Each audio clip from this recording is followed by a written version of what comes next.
أذكار الصبح ينقلب ذكر بسمك ربي وضعت جنبي وبك أرفع فإن أمسكت نفسي فارحمها وإن أرسلتها فاحفظها به عبادك الصالحين بسمك اللهم أموت وأحيا والله يتناقض ولا انقطيت نبيل ليه بس ما تأتي لدرجة مو بس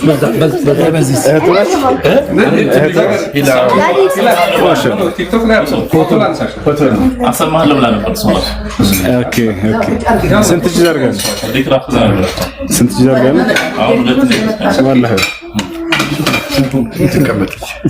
ما شاء الله عمتو نبيل نبي كمان كمان ياكي بتتيك سلو تملص بتتيك هي ملصق هذا تتيك ذكر تتيك انت تركي قسوي أي سفر ميدات تدم بهدي سفر ميدات تدم لمن أي في سما سيد أفكر جوزنك ما شاء الله فلقوا سوشيال ميديا صح ما شاء الله بس نبي فلقل هيك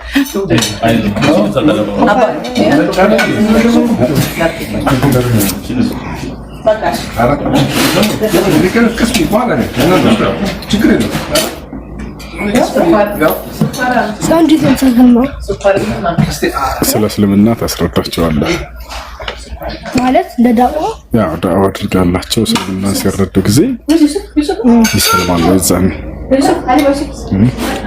والله ليه ما يقولش ولا ወላሽ ታያትከኝ እንዳትርቂ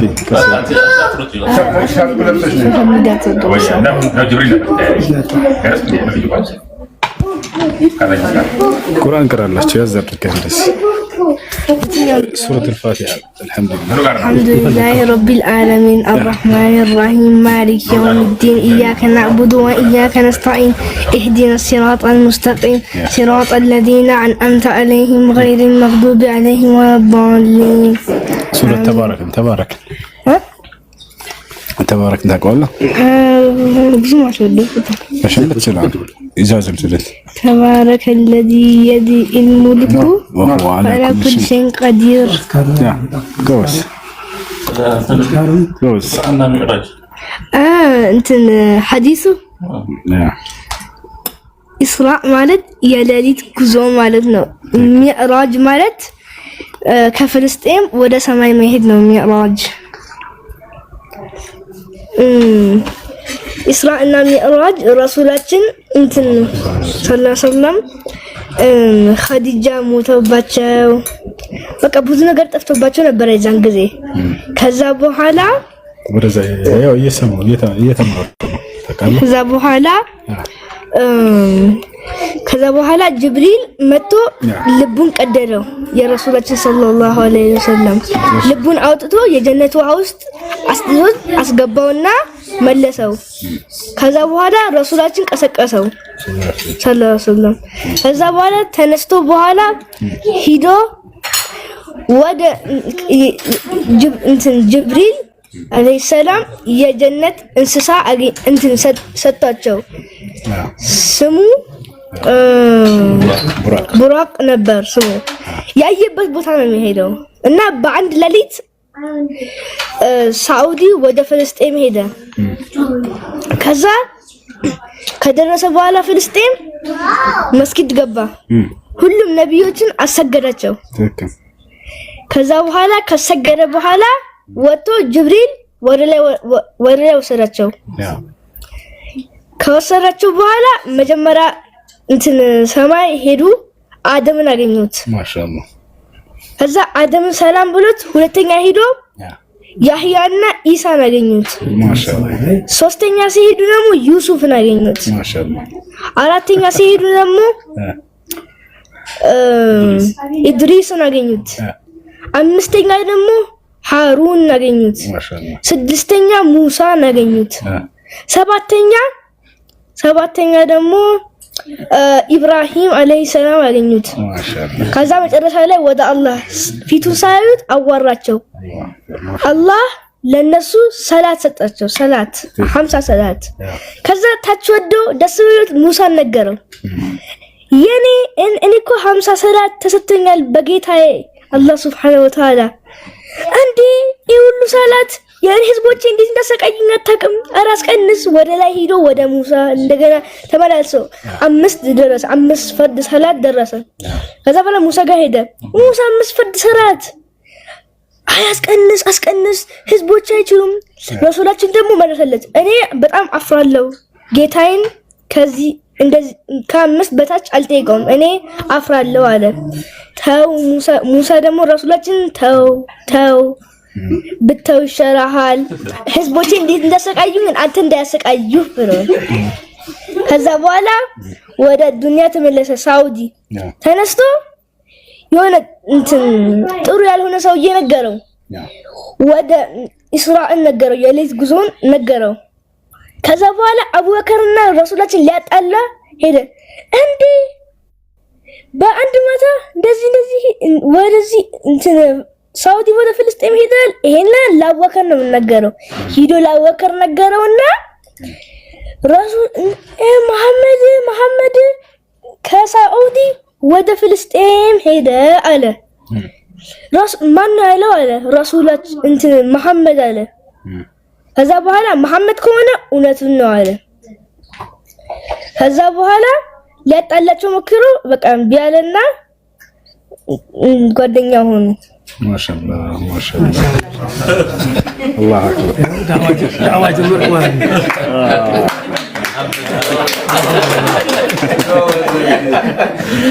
በህይወት ታሪክ የመጀመሪያው ዳዋ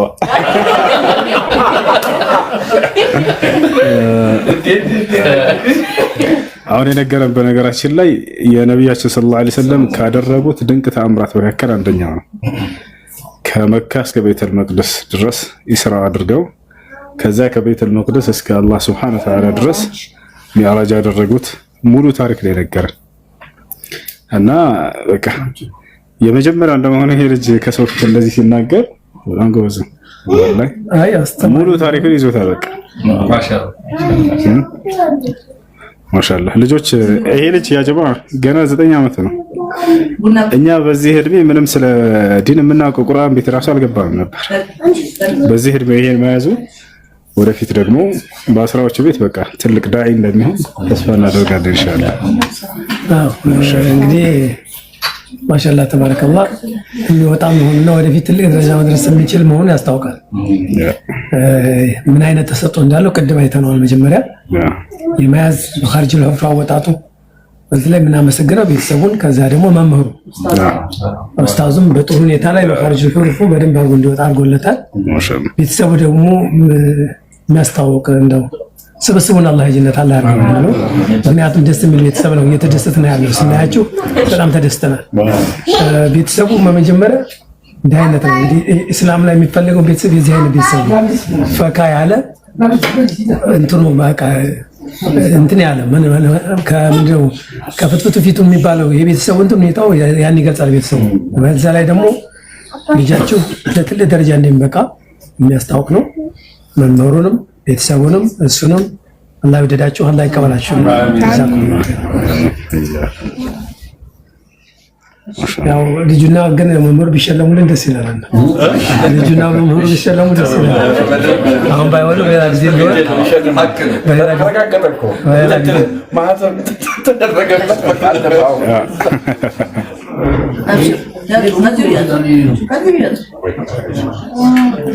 ኡስታዝ ጀማል ድምጽ ነው እንዴ? አዎ ኡስታዝ ጀማል ድምጽ ይላል። ናይ እንዳትወድቂ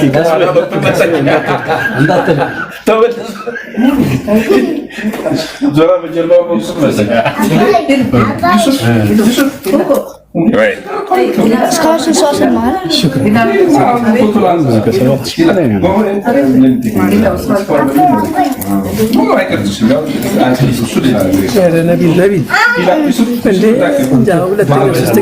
ሌላ ነው የምትሆነው። በዚህ አይነት እንደዚህ ታስተማርኩ ዛሬ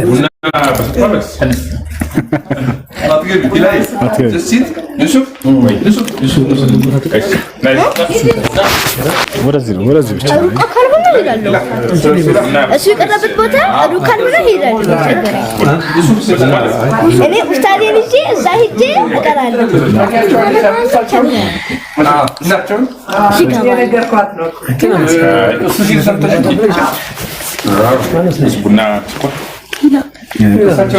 ሻይ በቂ ነው።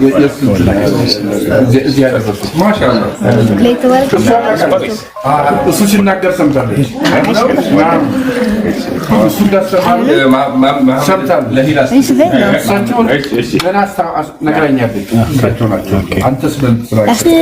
የሆነ ጊዜ ላይ ብቻቸው ነበር። ይሄ የኔ ወንድም ነው። የኔ ወንድም ነው። ይሄ ዩሱፍ ይባላል። አንተ ስምን አስተዋውቀው። በቃ ፎቶ አይሽ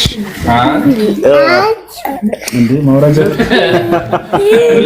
አንድ ሁለት ሶስት ዩሱፍ እሱ ተወጂ ለቢል ይሄ ደግሞ አይደኛው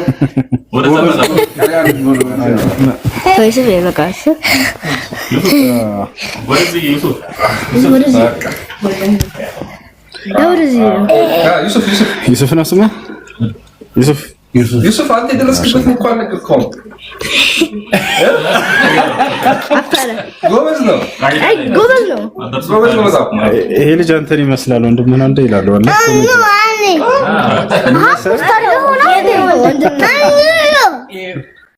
እሺ ሻዕባን ሙሉ መጾም ይቻላል ወይ? ይቻላል። ትችላላችሁ።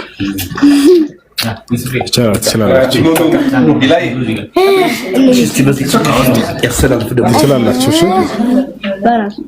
እሺ ሻዕባን ሙሉ መጾም ይቻላል።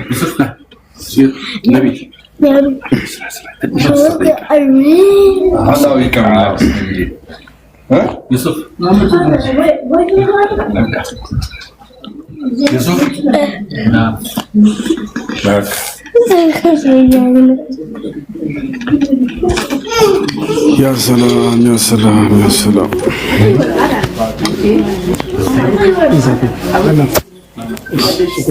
السلام عليكم أستاذ. وعليكم السلام. سلامنا. الحمد لله. ጥያቄ ነበረኝ። እሺ ጥያቄ መሰለህ አሁን እድሜ 17 ዓመቴ ነው ማለት ነው። እሺ ቀጣይ 18 ማለት ነው። እሺ እና 17 ዓመቴ ነው። ከዚህ በፊት ባለው እድሜ በ15 ዓመቴ ምናምን ላይ ማለት ነው ኒቃብ ለብሼ ነበር። እሺ ኒቃብ ማለት ነው ፈልጌ ወድጄ አላህ ለዛ ነገር መርጦኝ ለብሼ እና ያመኛል ብዙ ኡስታዞች ጋር ምናምን ሩቂያ ምናምን ሄድ ነበር ማለት ነው። እና በጣም ያመኝ ነበር። እንደዚህ ይጥለኛል ምናምን ያመኛል። ከዛ ኡስታዞች ጋር ሩቂያ ቁርአን ይቀሩልኛል ምናምን ብዙ ነገር በጣም ብዙ ልፋት ለፍቻለሁ። ህመሙ ማለት ነው እንደዚህ ሸይጣን ነው። ከዛ ተሸፈኝ ምናምን ነገር መሰተር አለብሽ ምናምን አሉኝ ኡስታዞች። ከዛ በጊዜው እኔም ስፈልገው የነበረው ነገር ስለነበር ያው ትንሽ ቤተሰቦች ምናምን አልፈቀዱልኝም ነበረ። ከዛ ነዝር ገብቼ ያን ነገር ለበስኩኝ ማለት ነው ኒቃብ ማለት ነው። እሺ ከዛ ኒቃብ ለብሼ ቤተሰቦች አልፈቅድ ሲሉኝ በነዝር አላህን ለምኜ ከዛ ተሳካና ያን ኒቃብ ለበስኩኝ። ከዛ ለብሼ ቆየሁኝ። አሁን ወደ 16 ዓመት ምናምን ብቻ ወደ 2 ዓመት ምናምን 2 ዓመት ልቃረብ ስል ከዛ በቃ ህመሙም እንዳለ ነው። እንደዛ ሆኖ በቃ በእኔ ጥንካሬና አላህ በአላህ ፍቃድ እዛ ደረጃ ድረስ ለበስኩኝና በጣም ባሰብኝ። በጣም ማለት ነው ህመሙ በጣም ብሶብኝ ከዛ ኒቃብ አስወለቀኝ ማለት ነው። በእርግጥ እነ ከይደ ሸይጣን ካነ ضعيفا ግን በጣም ከባድ ነበረ እኔ ጋር ያለው ህመም እንደዚህ እንደማወራው አይነት ቀላል ነገር አልነበረም እና ንቃብ አወለኩኝ።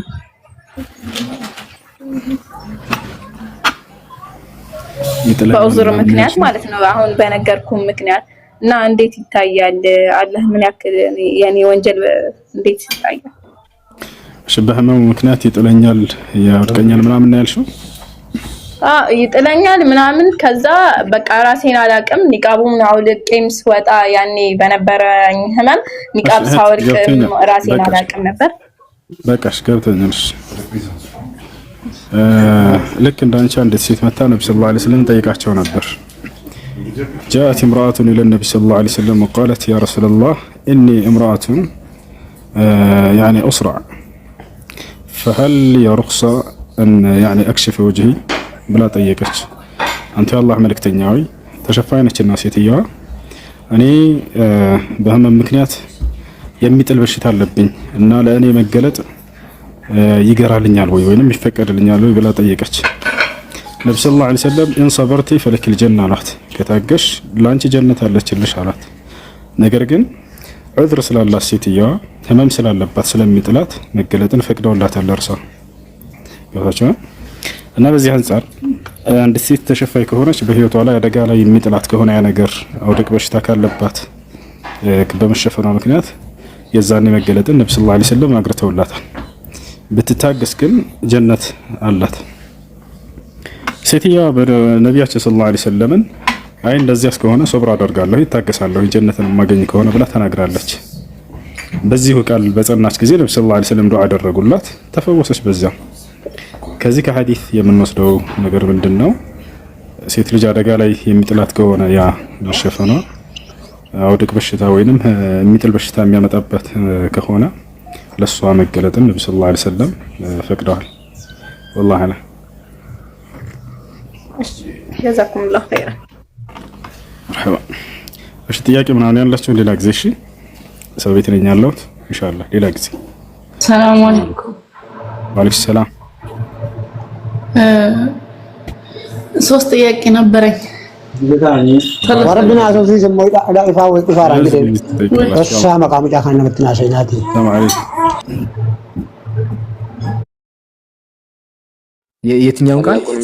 የትኛውን ቃል አረ ኔትወርክ ላሽ ከላይ ጀምሮ ምን ይላል? የትኛውን ቃል ቀናተኛ አምላክ ነውና እግዚአብሔር ማምለክ አትችሉም።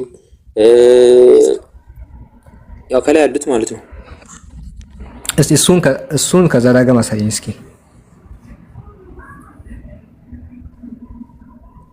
ነው ዘዳግም ላይ ይሄ የለም። ኢሳይያስ ላይ ኢያሱ ላይ ነው ያለው። ይሄ መኖር አለበት እንዴ መኖር አለበት መኖር አለበት። ይሄንን በህግ ላይ ጻፋለ ያልክ ያለው ህግ የትኛው ነው? ስለ ኦሪት አልከኝ። አንተዋ ከኦሪት ላይ ነው የኦሪትማ የቡክ ኦፍ ምንድን ነው ማለት ተዘግቷል። ከሱ በኋላ የቀጠለ መጽሐፍ ነው ኢያሱ። ስለዚህ ይሄን የጻፈው ምን ላይ ነው? የህግ መጽሐፍ የእግዚአብሔር ህግ መጽሐፍ ሲል የትኛው ነው እየጠቀሰ ያለው? ይሄንን በህግ መጽሐፍ ጻፍ አይደል ያለው? ይሄንን የቱ ይሄን ቃል እነዚህን ቃሎች ማለት ነው በምን ላይ በህግ መጽሐፍ ላይ የትኛው የህግ መጽሐፍ ላይ እኮ የትኛው እየጠየቅኩ ነው። እሱን የትኛው ነው የህግ መጽሐፍ ነው? አንተ ነው ያመጣው። የትኛው ነው? አንተ የትኛው ነው ብለህ ያመጣው? ይሄንን አንተ ነው ያመጣው። የህግ መጽሐፍ ተብሎ የሚታወቀው ማን ነው? የትኛው መጽሐፍ ነው ይሄንን የጻፈበት? እሱማ ይሄ ራሱ ነው የኢያሱ ነው ኢያሱ መጽሐፍ ነው እንጂ የሙሴ አይደለም። ያ ግን ያነሳት ያለውት በቃ መጣልኝ። እሱን ነው የምልህ። ታንክ ዩ። እሺ ያ እሺ ግን እያነሳው ያሉት ምንድነው? ኢያሱ እንደጻፈ ነው ማለት ምን እንደጻፈ ምን እንደጻፈ በህግ መጽሐፍ ላይ እንደጻፈ ማለት ነው። ቃላቱን የህግ መጽሐፍ የተባለው በዚህ አውድ ውስጥ በዚህ አውድ መሰረት የህግ መጽሐፍ የተባለው ነው። እሺ ይሄ አውድ ጀስት የኢያሱ ወልደናዊ መጽሐፍ ሊያመለክት ይችላል። ግን ያመጣበት ምክንያት ሙሴን የሚያመላክተውን አምጣ እስኪ። የሙሴን የሚያመላክተውን ኖ ሙሴን እያልኩ ሳይሆን ለምሳሌ ከሙሴ ሞት በኋላ ለማለት የፈለኩት አንድ አዳምጪ። ከሙሴ ሞት በኋላ ሰክሰሰሩ ማን ነው? ኢያሱ ነው አይደል? ኢያሱ ነው። ግን ኢያሱ የሙሴ መጽሐፍ ላይ ጽፏል የሚል ማስረጃ አምጣ። ኖ እኔ ከሆነ ደግሞ አርጊውመንት ነው የሰጠው ማለት እርግጠኝነት ምናምን አይደለም። ጀስት እንደ ሰክሰሰርነት ሙሴ ለምሳሌ መጽሐፍ ተሰሩ እሱ ነው ተስማምቻለሁ። ሙሴ መጽሐፍ ጽፏል። ለምሳሌ according to your belief ጽፏል። according to your belief ጽፏል። እኔ እንደዛ ብዬ አላምንም። according to your belief ሙሴ ጽፏል፣ ግን ማስረጃ የለውም ነው ያልኩ ያለው። አሁን ከሱ በኋላ የመጣው ሰክሰሰሩ ኢያሱ የሙሴ መጽሐፍ ላይ የሆነ ነገር መጨመሩን የሚያሳይ ማስረጃ አምጣ እስኪ። እሺ ቆይ ፕራይመሪ ሊኖር አይ ዶንት ኖ። እሺ እሱን እንትን ላድርገው። ይሄን ያመጣበት የምር ተው፣ እንደዚህ አይደረግም። ይሄን ያመጣው አንተ የህግ መጽሐፍ ሲል የህግ መጽሐፍ የተባለው በአውዱ መሰረት ኦሪት ነው ልትል ነበር እኮ መጀመሪያ ላይ። እንደውም ኦሪት ነው ምናምን ልትል ነበር። ግን ኦሪት ከሆነ ዘዳግም ላይ ይሄን ሁሉ ጻፈ የህግ መጽሐፍ ላይ ጻፈ ሲል ይሄ ሁሉ የተባለው ማምጣት ነበረበት ከዘዳግም። ቢመጣ ኖሮ ልክ ነበር። ስለዚህ አሁን ሙሴ የምርም ከሞተ በኋላ ኢያሱ የሱ መጽሐፍ ላይ የሆነ ነገር መጨመሩን የሚያሳይ ማስረጃ ማምጣት አለበት። ካልሆነ ግን የህግ መጽሐፍ እያለ ያለው ወይ ሌላ መጽሐፍ ነው የራሱ መጽሐፍ ነው የህግ መጽሐፍ እያለ ያለው እንጂ የሙሴን አይደለም። እኔ ግን የምፈልገው የሙሴ መጽሐፍ ላይ በቀጣይነት ደረጃ መጽሐፉን የሚያሳይ ነው። እኔ መጽሐፍ ጽፍ ያለው ሰማዕቱ ብራና የሚል እኔ የሆነ ነገር ቢሆን አንተ ብጽፍበት ሰማዕቱ ብራና ላይ የሆነ ነገር መጽሐፍን የሚያሳይ ማስረጃ መኖር እንዳለበት ሁሉ የሙሴንም እንደዛው ስጠኝ።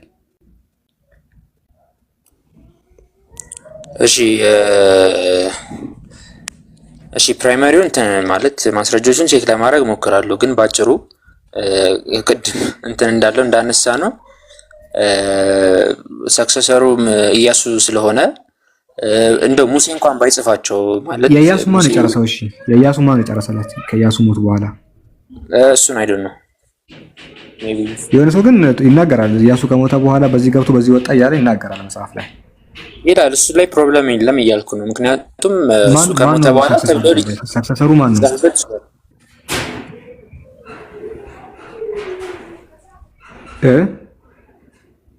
ምን አልከኝ? ማን ነው ሰክሰሰሩ የኢያሱን የሚጨርስለት? የኢያሱ ሰክሰሰር ቆይ አንዴ ማን ነው?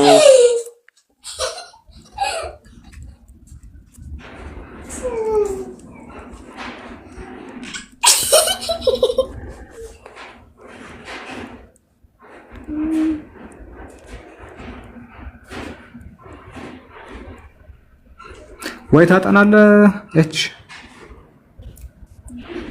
ያ ፕራይመሪ ኤቪደንሱን እሺ ቼክ እናደርገዋለን። ግን ባጭሩ ከኢንተርናሉን እንትን ምንድን ነው ማመን አለበት የተጻፈውን የኢሳያስን የኤርሚያስን ማለት ነው። እንዲሁም የሌሎችም ኢቭን የኦሪት ኤርሚያስን ፖርሽን በሚለው እቀበላለሁ። እሺ ምን ችግር የለም። ስኮለሮችም ስላሉ ምንም ማድረግ አልችልም። ፖርሽኑን ጽፎታል በሚለው እንስማማ። እኔ ያመጣው ስኮለሮች እንደዛ ነው ያሉት። ግማሹም ከግማሽ በላይ ማን ጻፈው አይታወቅም። የተወሰነ ፖርሽን ግን መዝሙረ ዳዊትን ብንወስደው ፖርሽኑን እሱን የጻፈው ብዬ እቀበላለሁ። የቀረውን ሰለሞንም ጽፎታል እላለሁ። ብዙዎቹ ደግሞ አይታወቅም ይላሉ። እንደዛ ነው እያመንኩ ያለሁት። እሺ ምን ትላለህ አንተ? ያ አንዳንድ መጽሐፍት እንትን ላይሉ ይችላሉ፣ ጻፊያቸው ላይ ይታወቅ ይችላል። ይሄ ግልጽ ነው ማለት እንዳልኩ ቅድም ኢቭን እንኳን የመጽሐፍቱ አንዳንድ አይደለም ብዙ አይታወቅም። አንዳንድ አይ ብዙ አይደለም። እሺ ኖ ከኦሪት ዘፍጥረት እስከ ዮሐንስ ራዕይ በእንትን እንመጣበታለን በዲቴል የሌሉትንና ያሉትን ማለት ነው። ዲቫይድ ለምሳሌ ከአዲስ ኪዳን ብንጀምር አብዛኛውን አታመጣም። አይ ስዌር ቱ ጋድ አብዛኛውን አታመጣም። እሺ አሉ እነሱ እንግዲህ አብዛኛውን አታመጣም። አብዛኛውን ማቴዎስን ማን የጻፈው አይታወቅም። ማቴዎስን የጻፈበት አይታወቅም። ግን ሐዋርያ ማቴዎስን የጻፈው ራሱ ወንጌሉን የጻፈው ራሱ ነው። ማን ያለው ማለት እሱ ነው የጻፈው። የማቴዎስ ወንጌል ተብሎ ይጠቀስ ማን ያለው ፕራይመሪ ኤቪደንስ ሳይሆን ማን ነው እንደዛ ነው ያለ? አይ ግልጽ የቤተክርስቲያን ትምህርት ነው። ፕራይመሪ ኤቪደንስ ከፈለክ ሌሚ ቼክ ቼክ አድርግና ንገረኝ። እሺ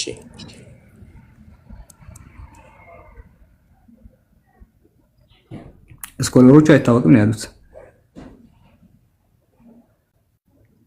ክርስቲያን ስኮለሮችም እኛ አናውቅም ነው ያሉት። ምን ልታረጋቸው ነው? መጽሐፉ ላይ እሱ እንደጻፈው የሚናገር ነገር የለም አይደል? መጀመሪያ ታውቃለህ አንተም እሱን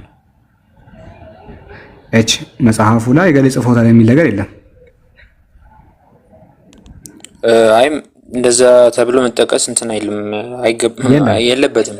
ያ ኮስ የለም ማስጀመር የማቴዎስ ወንጌል ቀጥታ ከእንትን ከዘር ሐረግ እንጀምረው እንጂ ማን እንደሆነ አይታወቅም። እሺ ቀጥል። ያ እሺ አብዛኛው ስያሜ የመጣው በሁለተኛ ክፍለ ዘመን ማጠናቀቅ ላይ ነው። ከሁለተኛ ክፍለ ዘመን በኋላ ነው ስያሜ ራሱ የተሰጣቸው። ከሁለተኛ ክፍለ ዘመን እሱ ካልጻፈ የማቴዎስ ወንጌል ተብሎ ማለት ለምን ተባለ? ፈጣሪ ያውቃው። ምን አውቃለሁ? ሙስሊም እኮ ነኝ እኔ። አንተ ማታውቅም፣ እኔም አባቶችም አያውቁም ብዙዎቹ። እንዴት ትጠይቀኛለህ? እኔ አንተ ማታውቀውን ነገር እኔ የአንተ መጽሐፍ ጻፊ ማን ቁርአን ብትጠይቀኝ እሺ ይሁን መልስ እልሃለሁ። ክርስቲያኖቹ የማያውቁትን ሳላ ላይ ያውቅ አይችልም እኮ ነው የምልህ። እኔ ማን የጻፈው እንዴት ትለኛለህ? እኔ ባቅማ ጥሩ አልነበር እንዴ? በትራዲሽን ደረጃ ማቴዎስ ነው ትላላችሁ፣ ግን ማስረጃ የለውም። አይ አለው ማለት ጠብቀኝ፣ ሜቢ እስከዛ ደግሞ ሰው ማውራት ይችላል። አድ ያደረጉት ከሁለተኛ ክፍለ ዘመን በኋላ ነው። ከሁለተኛ ክፍለ ዘመን በኋላ ያሉ አባቶች እንደዛ ይላሉ። እኔ ማምናለሁ እሱ በሁለተኛ ሴንቸሪ ያሉት እና ስም የሰጠንበት ይላሉ እኮ ስኮለሮች። ማን ብለን እንጥራ? የሆነ ስም ስለሚያስፈልግ ስም ሰጠነው ነው ያሉት። ሁለተኛ ክፍለ ዘመን ማለት ባነማ የሁለተኛ ክፍለ ዘመን መጠናቀቅ በኋላ ነው ኮምፓይል ሲደረጉ ስም የተጨመረባቸው ብለው ያምናሉ ስኮለሮቹ። እሺ አንድ ስኮላር ጥቀስ። let me show you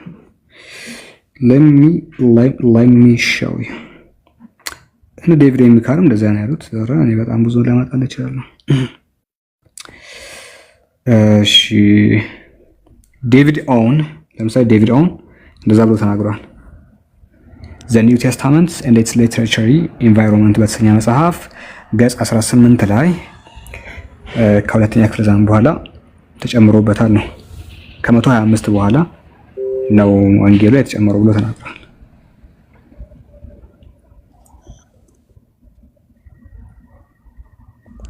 እሺ ፓፒያስ ኦፍ ሄራፖሊስ የሚባል ሰው ታውቃለህ? እሺ ምን አለ እሱ? ማለት ከሁለተኛው ሴንቸሪ በፊት የኖረው እሱ ሲጀመር በ125 ኤግዛክትሊ በዛው ሰሞኑን የጨመርንበት አሉ እኮ እንትኑ ራሱ በ125 አካባቢ ነው የተጨመረው። እንደዛ አላለም።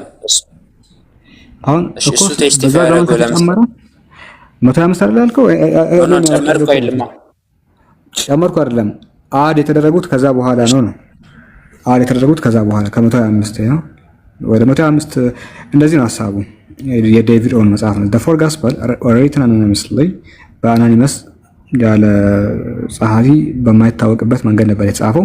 between 17 ከሰባ ጀምሮ የቤተ መቅደሱ መፍረስ ነው የሰባ የሚባለው and 100 assemble into a collection ኮሌክት መሆን ጀመሩ ነው መጽሐፍቶች። መጀመሪያ ደብዳቤ ነበሩ እስከ 125 ድረስ። ማን የጻፈው እሱ? ማን የጻፈው? ዴቪድ ኦውን አልኩ እኮ። ዴቪድ ኦውን ስኮለር ነው፣ የመጽሐፍ ቅዱስ አጥኚዎች ናቸው።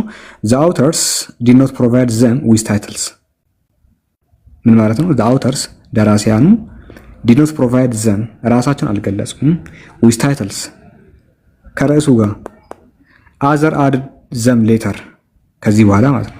ሌሎች ናቸው በኋላ ላይ የጨመሩበት ነው። ስለዚህ ኤግዛክት አንተ ካልከው ፓፒያስ ኦፍ ሄራፖሊስ አካባቢ የነበሩ ጭማሪዎች ናቸው። እስቲ ቀደም ብሎ ያሉ ከመቶ ምናምን በፊት ያለውን ስጠኝ እስኪ ደስ ይበለኝ ነው። እሱን አክሴፕት አታደርግም? ፓፒያስ ኦፍ ሄራፖሊስ የተጨመረበት ዘመን ስለሆነ ኖ አይ እሺ ለምሳሌ አሁን ዴቪድ ያልከው እሺ እኔ ምን ላድርግልህ ታዲያ? ኖ ቀደም ብሎ የተጨመረበትም ዘመን ስለሆነ በዛው ዘመን ያሉ ከዚህ በኋላ የሚመጡ ሰዎች እኮ ይጠሯቸዋል። እና የራኒዮስን ብትወስድ ሌሎች ይጠራሉ። ግን እስቲ ቀደም አንደኛ ክፍለ ዘመን ላይ ከመቶ በፊት ያለውን ስጠኝ። ኖ እሺ ለምሳሌ ፓፒያስ ኦፍ ሄራፖሊስ አሁን ያልከኝ ሰው ስኮላር የጻፈው ምንድን ብሎ ነው? እነዚህ አራት ጎስፐሎች አኖኒመስሊ ከቢትዊን 70 እና 125 ላይ ተሰበሰበው ምናምን ነው አይደለ? ግን ለምሳሌ ፓፒያስ ኦፍ ሄራፖሊስ በዛው ዘመን የኖረው በተሰበሰቡበት ጊዜ ስያሜ ያልነበራቸውም ከላያቸው ላይ ያ አሁን አይ ፖይንቱ እሱ አይደለም። ስያሜው ላይ ሳይሆን ማን የጻፈው ነው። መጀመሪያ ስያሜ ምን መሰለህ? the authors did not provide them with titles ይላል። ታይትሉ ላይ ርዕሳቸው ስያሜያቸው ላይ የለም ይላል። በኋላ ተጨመረበት ይላል። ስለዚህ በዛው ተጨመረበት ዘመን ያለ ሰው ሳይሆን የምታመጣልኝ ከመጨመሩ በፊት ያለውን አምጣልኝ። ነው። እሺ አይ ስኮላር ነው የጠቀስከው ባይዘው አንተም ሰው እኔም እንደ አንድ ስኮላር ወስደው እነሱን ማቴዎስ በዕብራይስጥ ከመጨመሩ በፊት ያለው መስጠኝሽ ከመጨመሩ በፊት ርዕሱ ከመጨመሩ በፊት ያለው አምናለሁ። እሱ እኔ አጥንቼዋለሁ። እሱን ፓርት መጽሐፍ አለኝ በዚህ ዙሪያ አመጣላለሁ ከፈለክ። እዚህ መጽሐፍ ላይ ሲወጣ ቼክ ታደርገዋለህ። አውቀዋለሁ መቼ እንደተጨመረ ምናምን ያልኩ አሁን ርዕሱ ከመጨመሩ በፊት ያለውን ስጠኝ። እዚህ መጽሐፍ ላይ ብዙ ነገር አለ ስለአሁን የምናወራው ነገር። እስቲ ኦኬ ርዕሱ ተጨመረ ያልከው ቢትዊን 70 እና 125 ነው አንተ? አዎ እሺ። ግን በዛ እኔ ደግሞ እያልኩ ያለሁት እዛው ርዕሱ በተጨመረበት ዘመን ቢሆንም እንኳን ግን አርጊው ያደረገው ያስኮል እኔም በዛ ዘመን ብኖር እንደዛ ብዬ ነው የማነበው መጽሐፉን። ርዕሱ በተጨመረበት ዘመን ብኖር እኔም የማቴዎስ ወንጌል ብዬ ነው የምጠራው። ከመጨመሩ በፊት ያለው ከሆነ ነው አደጋ የሚፈጥረው እኮ። ዋናው ማን ነው የጻፈው ነው ማለት። አሁን አንተ እዚህ ጋር አኖኒመስሊ ስላልክ፣ ነገር ግን በዚያው ዘመንም ቢሆን ባይሆን አኖኒመስ እኮ ስቲልስ አኖኒመስ ሰፖርት የሚያደርጉ ስኮላሮች አሉ። ተጨመረ አልተጨመረም? እሺ ታይትሉ ተጨምሮበት ነው አይደለም? ኖ ታይትሉ እኮ ነገርኩ ቅድም። ይሄ ቤዚክ እንትን አይደለም። ለምሳሌ አንድ መጽሐፍ ጽፎ የማቴዎስ ወንጌል መጽሐፍ አይደለም እንዳለ ለምሳሌ ነው ተጨምሮበት ነው። አሁን አንተ የማቴዎስ ወንጌል፣ የማርቆስ ወንጌል፣ የሉቃስ ወንጌል፣ የዮሐንስ ወንጌል የሚባሉ ርዕሶች ከጊዜ በኋላ የተጨመሩ ናቸው። ከመጨመሩ በፊት ያለውን እኮ እኔ እያልኩ ያለሁት አርጊውመንቴን አንድ ያዳምጠኝ። ርዕሱ ምንድን ነው? ተጨመረ አልጨመረ እንትን የሚያከራክር አይደለም። ለምሳሌ እኔ አንድ ሌተር ብጽፍ ከተጨመረ በኋላ ያለውን አባት ነው ያመጣልኝ አንተ እኮ። አይ እኔ ከተጨመረ በኋላ ማቴዎስ ብዬ እየጠራው ነው። እኔ ምን መሰለህ ከተጨመረ በኋላ ሁለታችንም ይሄን መጽሐፍ የማቴዎስ ወንጌል እያልን ነው፣ ቀጣዩንም የማርቆስ ወንጌል እያልን ነው፣ የሉቃስ ወንጌል እያልን ነው። ከተጨመረ በኋላ ስለሆነ የምናነበው ከመጨመሩ በፊት ያለውን ስጠኝ እያልኩ ነው እኔ ነው እኮ እያልኩ ያለሁት። ምን መሰለህ አሁን ክሊር እናድርገውና ቤዚክ አይደለም ገብቷል እኮ ገብቷል። ርዕሱ ከተጨመረበት ዘመን በፊት ከተጨመረበት ዘመን በፊት ያለውን ስጠኝ እያልኩ ነው እኮ። እኔ ደግሞ መነሻ አርጊውመንት ላይ ነው ጥያቄ ያለኝ እያልኩ ነው ማለት ርዕሱ አለመጨመሩ መጨመሩ እንትን አይደለም፣ ያን ያህል አሳሳቢ አይደለም። ለምሳሌ ወንጌሉን ጽፎ ማቴዎስ የማቴዎስ ወንጌል ተብሎ ነው። እሺ አሁን ዮሐንስ ማቴዎስን ስለመጻፉ የሚያሳይ ማስረጃ አምጣ። እሱ መሆኑን የታወቀው ከተጨመረ በኋላ ነው ታይትሉ ላይ።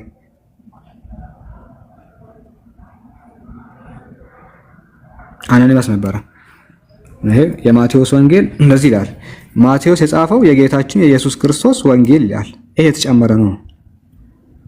ይሄ ከመጨመሩ በፊት ግን አይታወቅም። የዳዊት ልጅ ብሎ ነው የሚጀምረው። ማን እንደጻፈው አይታወቅም። እሺ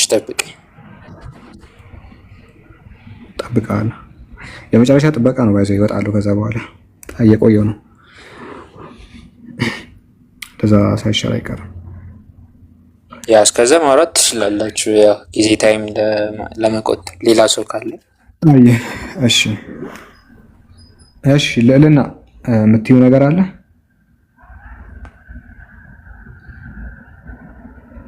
አይ ቲንክ ጋር እኔ እያልኩኝ የነበረው ማለት ነው። እሺ ኤርሊ ሶርሶች ነው እንደ ኤቪደንስ የሚይዘውና አንደኛ ፓፒያስ ነው ኤርሊ ሶርስ የነበረው። እድሜውን ስኮላሮች ሲያጠኑት በ60ዎቹ ወይም በ70ዎቹ ዘመን የነበረ ነው ተብሎ ይገመታልና አፖስቶሎች በነበሩበት ዘመን የነበረ ሰው ነው። ስለዚህ አንደኛ ሶርስ አድርጌ የምወስደው እሱን ነው ማለት ነው። ሁለተኛ ደግሞ ተናገረ ማቴዎስ እንደጻፈው ተናግሯል። ምን በሚባል መጽሐፉ ላይ? በመጽሐፉ ላይ አይደለም። በምኑ ላይ ነው ታዲያ የተናገረው? አንደኛ ደግሞ ኤርሊ ማኑስክሪፕቶች ላይ የመጀመሪያ አኮርዲንግ ቱ ማቲው የሚል ጽሑፍ አለባቸው ሰው። ስለዚህ እኔ ከስኮላሮች ለምሳሌ ምን በሚባል ማኑስክሪፕት ነው ልዕልና? ለምሳሌ ምን በሚባል ማኑስክሪፕት? ፓፒረስ እሺ ፓፒረስ ስንት ልቁጠርልህ? ፓፒረስ ስንት እንደሆነ? ፓፒረስ ስንት 66 ነው 52 ነው? በየትኛው ፓፒረስ ነው? 97 ነው 99 ነው? ብዙ ፓፒረሶች አሉና በየትኛው ፓፒረስ ነው ያነበብሽው? እንዴ እሺ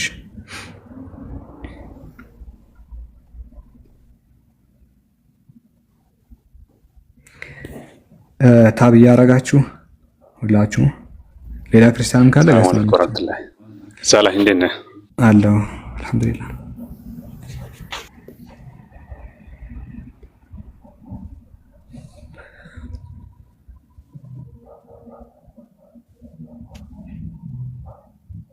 አገኘሽ ልዕልና? አይ አላገኘሁትም። ፔጁን እየፈለኩት ነው። ፓፒረስ P4 ላይ ፓፒረስ ስንት? P4 ፓፒረስ 4 የሚባል አለ ብለሽ ነው? ታይ ፓፒረስ 4 እሺ እሺ። ሌት ሰከንድ ሴንቸሪ ነው መቼ ጻፈው?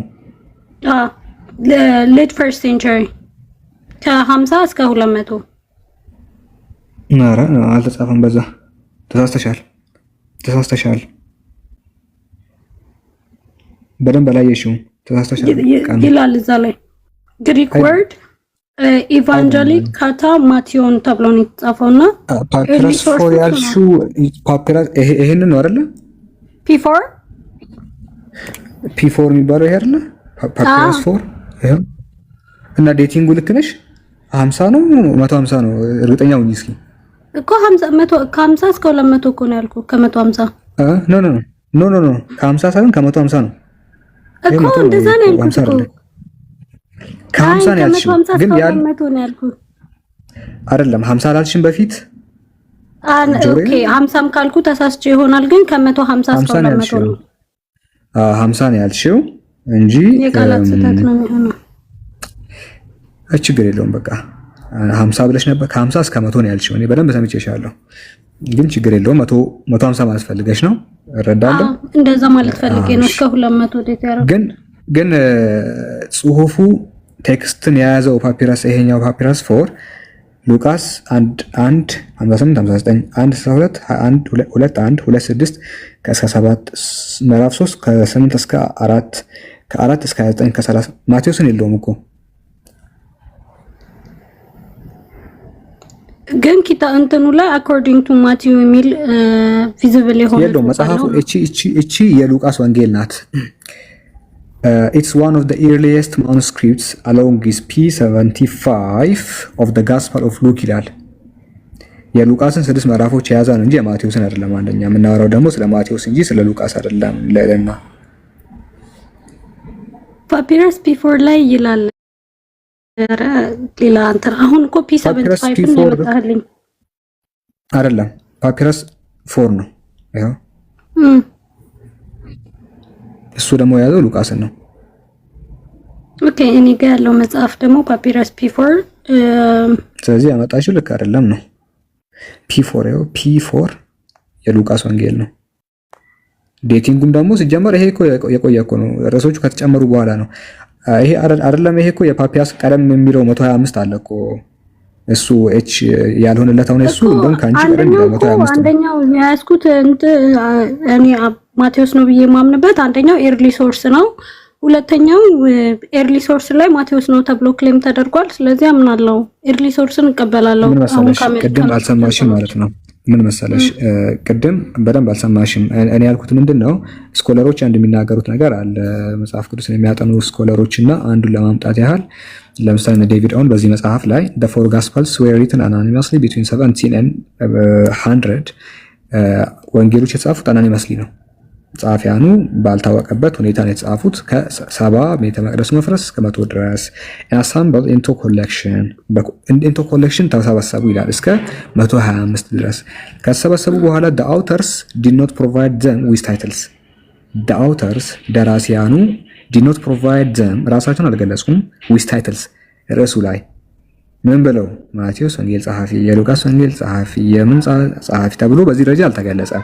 other added them later ሌሎች ናቸው በኋላ ጨመሩ። ይሄንንማ እኮ ተቀበላለሁ እኮ ከተጨመረ በኋላ ከ125 አካባቢ ከተጨመረ በኋላ ያንቺ ያመጣሽው P4 150 ላይ የተጻፈ ነው። አይተሻል? የተፈጠረው ነገር ከተጨመረ በኋላ የመጡ ኮፒዎችን ነው ያመጣሽልኝ ነው። እኔ ደግሞ ይናምናለሁ እኮ ከተጨመረ በኋላማ እንደዛ ተብሎ እኮ መጠራትም አለባቸው። ከተጨመረ በኋላ ከመጨመሩ በፊት ያለውን አለሽ ወይ ነው ጥያቄው። ከመጨመሩ በፊት ያለኝ ሶርስ ደግሞ ኤርሊ ሶርስ ፓፒያስ ነው። የቤተ ክርስቲያን ሊደር ፓፒያስማ ቅድም እኮ ብያለሁ። ምን በሚባል መጽሐፉ ነው እንደዛው የተናገረው? ፓፒያስ መልእክቶች አሉት።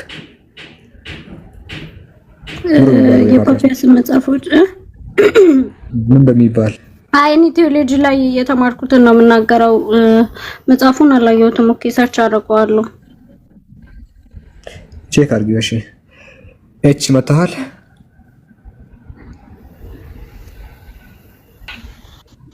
ለአንተ የሰጠሁትን የቤት ስራ ረስቼዋለሁ ሁላ። ለምን ነበር ፈልግ ያልኩ? አስታውሰኝ። አይ ፓፒያስን ነገርኩህ። ደን ዩ ዋንት በጣም ከ150 ምን ፈልግ ብዬ ነው ምን ፈልግ ብዬ ነው ያወጣኸው? ረስቼዋለሁ ያልኩት ራሱ ረስቼዋለሁ እኮ ፓፒያስን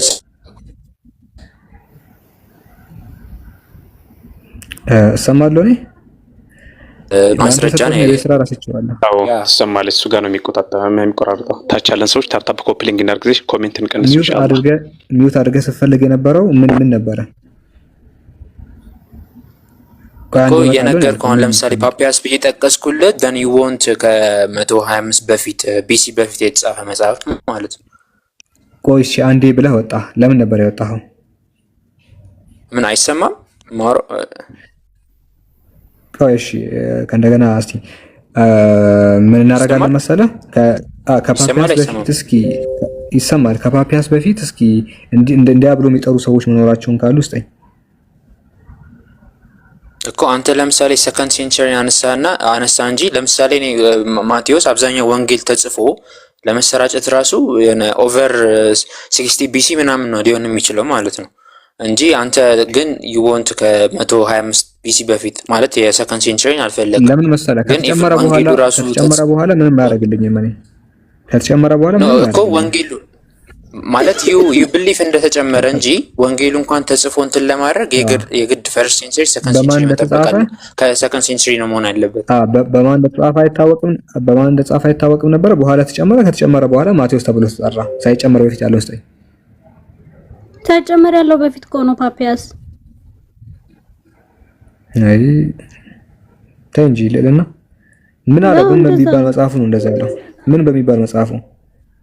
ኤርሊ ሶርስ ነው። ፓፒያስ እኮ የኖረበት ዘመን ከእንትኖች በፊት ነው እያልኩ ምን ብሎ ነው?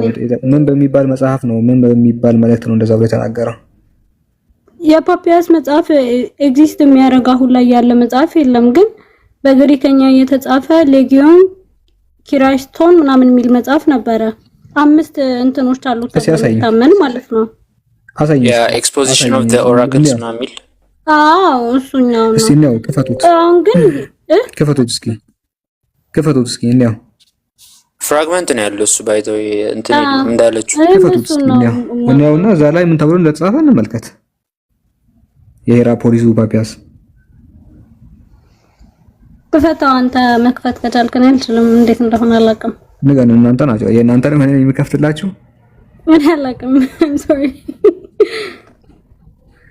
እሺ በቃ ስታውቁ ኑ በቃ እንደዛ ይሻላል። አይሻልም? አጥርታችሁ መጽሐፉን ተዘጋጅታችሁ ብትመጡ ምናምን አይሻልም?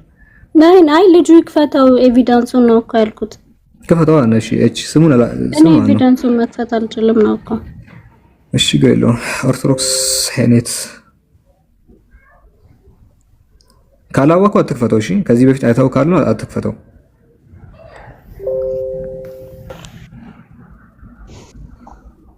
ዝም በየሆነ አዲስ ሆኖብህ እንዳከፍተው ወይ ቼክ አድርግናና እንደዛ አሳየኝ እንጂ እኩል አዲስ ሆኖብህ አሪፍ አይደለም።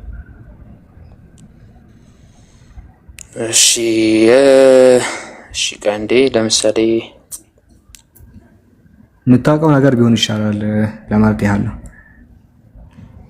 እሺ የሱ ፍራግመንት ሞር የጻፈው ዩሴቢየስ ነው በቡክስ ሪቪው ላይ።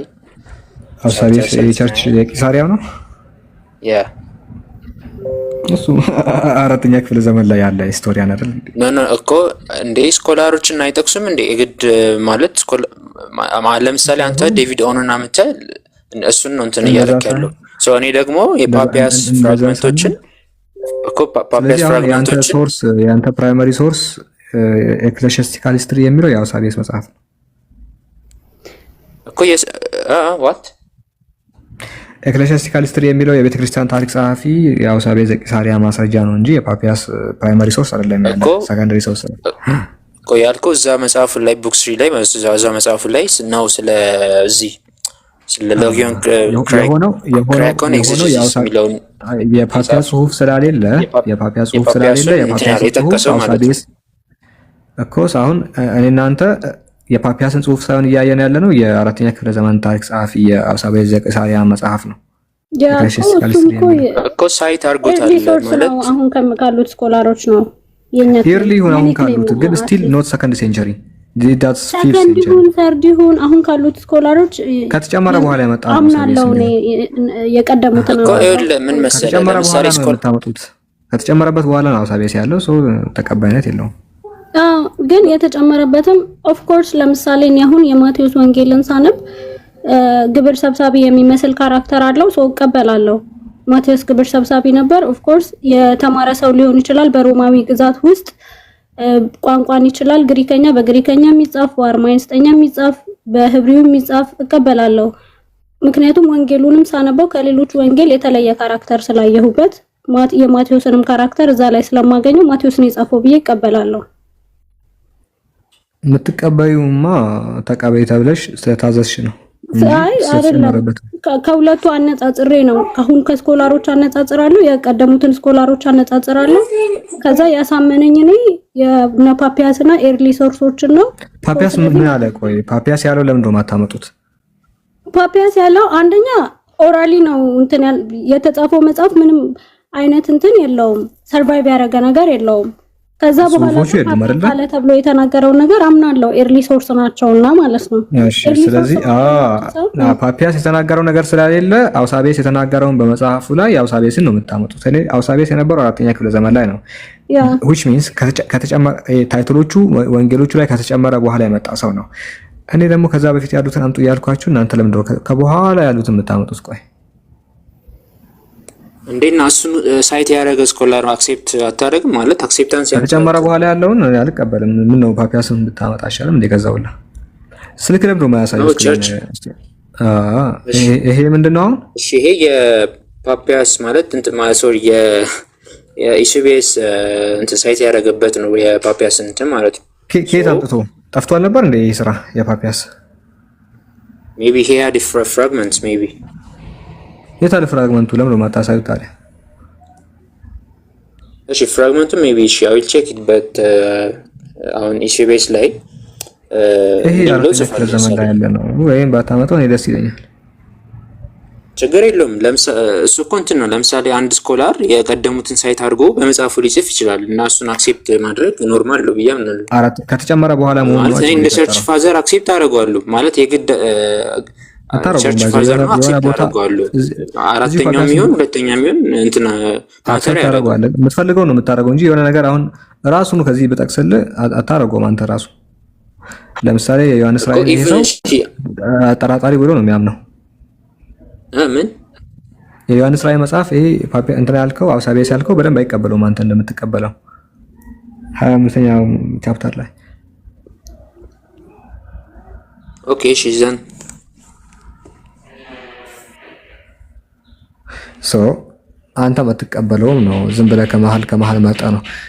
ስለዚህ አሁን ከላይ ያመጣው የፓፒያስ ጽሑፍ አይደለም የአውሳቤስ ነው። የአውሳቤስ ደግሞ አራተኛ ክፍለ ዘመን ላይ ነው። እኔ ደግሞ ከተጨመረበት በኋላ ያመጡ ስኮላሮችን አልፈልግም። ኦኬ እሺ ባጭሩ ሐሳቡን ለማሳየት ሜቢ ፍራግመንቱን እንግዲህ ኦንላይን ምንም እንትን ለማድረግ ቼክ ለማድረግ እሞክራለሁ። ማለት እነዚህ ፈርስት ኤቪደንስ የሚባሉ ነገሮች የግድ ኦፍላይንም እንትን ማለት አለባቸው መፈለግ ስላለባቸው ማለት ነው። ግን ጀነራሊ ይሄን ስለማውቀው እኔም አውቀዋለሁ። አሁን የምታሳየውን ነገር ከ5 ዓመት በፊት ጽፌበታለሁ። የምታሳየውን ከፈለቀ አሳያለሁ ቻናሌ ላይ አዲስ ነገር እያሳየኝ አይደለም። ጽፌበት ምናምን ረጅም ዘመን በፊት የጻፍኩበት ነው። የፓፒያስ እንደዚህ ብሎ ተናገረ ተብሎ እንደተጻፈች ቴሌግራም ቻናል ላይ ገብተሽ ችግሩም እሺ ፖይንቱ አክሴፕት የማድረግ ያለ ማድረግ ጉዳይ ነው። ለምሳሌ አንድ ነብይ ለምሳሌ እኔ ነብይ ነኝ ብሎ አንተ አክሴፕት ታደርገዋለህ ራይት የግድ ኢሴንሻሊ ማለት ሪሊጅንም እንደዛ ስለሆነ ማለት ነው አክሴፕታንስ የሚባል ነገር አለ። ጠንካራ አይደለም ነው እንጂ እኔ አክሰፕት ማድረግ ስላልፈለኩ አይደለም። ጠንካራ አይደለም አሁን በምናወራበት እንትን ማስረጃ የሚሆን ነገር አይደለም ለዛ እንጂ ይሄንማ አውቀዋለሁ ማውቀው ነገር አትጥቀስልኝ። የፓፒያሱን አምጣ ከቻልክ እሱን ካቻልክ ግን ችግር የለውም አጥናናና እሰጥሃለሁ ሌላ ጊዜም አለው ችግር የለውም እንመጣለን። ግን ጀነራሊ ፓፒያስም ምንም ጽፏል ማቴዎስ እንደጻፈው ግን አንተ ፈርስት አምጣ ይሄ ከተጨመረበት በኋላ ያለው ስኮላር ስለፈለክ ነው እንጂ በትምህርት አለ። ኦኬ አንተ አሁን የፈለከው እኔ ማቴዎስ ይሄንን ጻፍኩኝ ብሏል ወይ ብላችሁ ነው ክሌም የምታረጉት ነው? እዚህ መጽሐፍ ላይ እዚህ መጽሐፍ ላይ አንተ ጠቀስከው እዚህ ኤክሌሲያስቲካል ሂስትሪ ላይ ባስከፍተ የሐዋርያት ደራሲ ማን እንደሆነ አንዳንዶቹ ሉቃስ ይላሉ፣ አንዳንዶቹ እንትን ይላሉ፣ አንዳንዶቹ እንትን ይላሉ ምናምን ብሎ ጽፏል። ተቀበለዋለህ? አንዳንዶቹ እንደዛ ምናምን ብሎ ከጻፈ እሱ አርጊውመንት ነው። ከዛ እግዚአብሔር ነው የሚያውቀው ብሎ አለፈ። ኦኬ ሊል ይችላል። ኦኬ ለምንድን ነው አንተ ማን ነው ብለህ ነው የምታምነው ታዲያ? የዕብራውያን ጸሐፊ የዕብራውያን እንዴ መልእክቱን ራሱ ነው የጻፈው ጳውሎስ እኮስ እንደዛ ተብሎ የሚጨበጥ ማስረጃ እንዳለ እሱ የከፈተው መጽሐፍ ላይ ተጽፏል። ግን መልእክቱን ማየት አለብህ። ማን ነው የጻፈው? መልእክቱ ማን ነው የጻፈው? ጳውሎስ ነው የሚል ማስረጃ ከየት ነው ያመጣው? እኛ እናቅም እያሉ እነ ፓፒያ እነ የከፈተው አውሳቤ ዘቂሳሪያ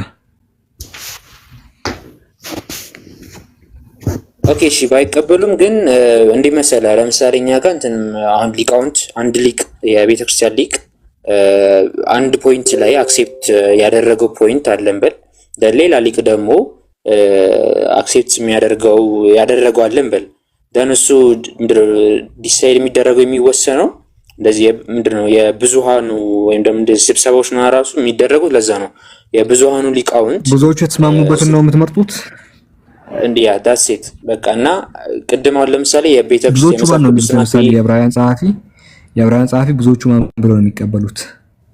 የራሱ ጳውሎስ ካልጻፈ ብዙዎቹ ያ እስኪ ሁለቱን አምጣልኝ። እንደዛ ነው የዕብራውያን ጸሐፊ አይታወቅም አይደለ? አዎ ግን እቀበለዋለሁ ዕብራውያንን ጽሑፉን። ኦኬ ለምን ነው ብትቀበሉ ካልታወቀ?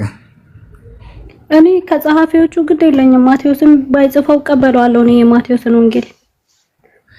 ለምሳሌ ስሙ ያልተጻፈበትን ነገር መውሰድ ከባድ አይደለም? ለምሳሌ አንቺ አያርገውና ታምጪ ለኔ ከባድ አይደለም። እዛ ላይ ያለው ነገር ከባድ እንዴት እንደሆነ ልንገርሽ።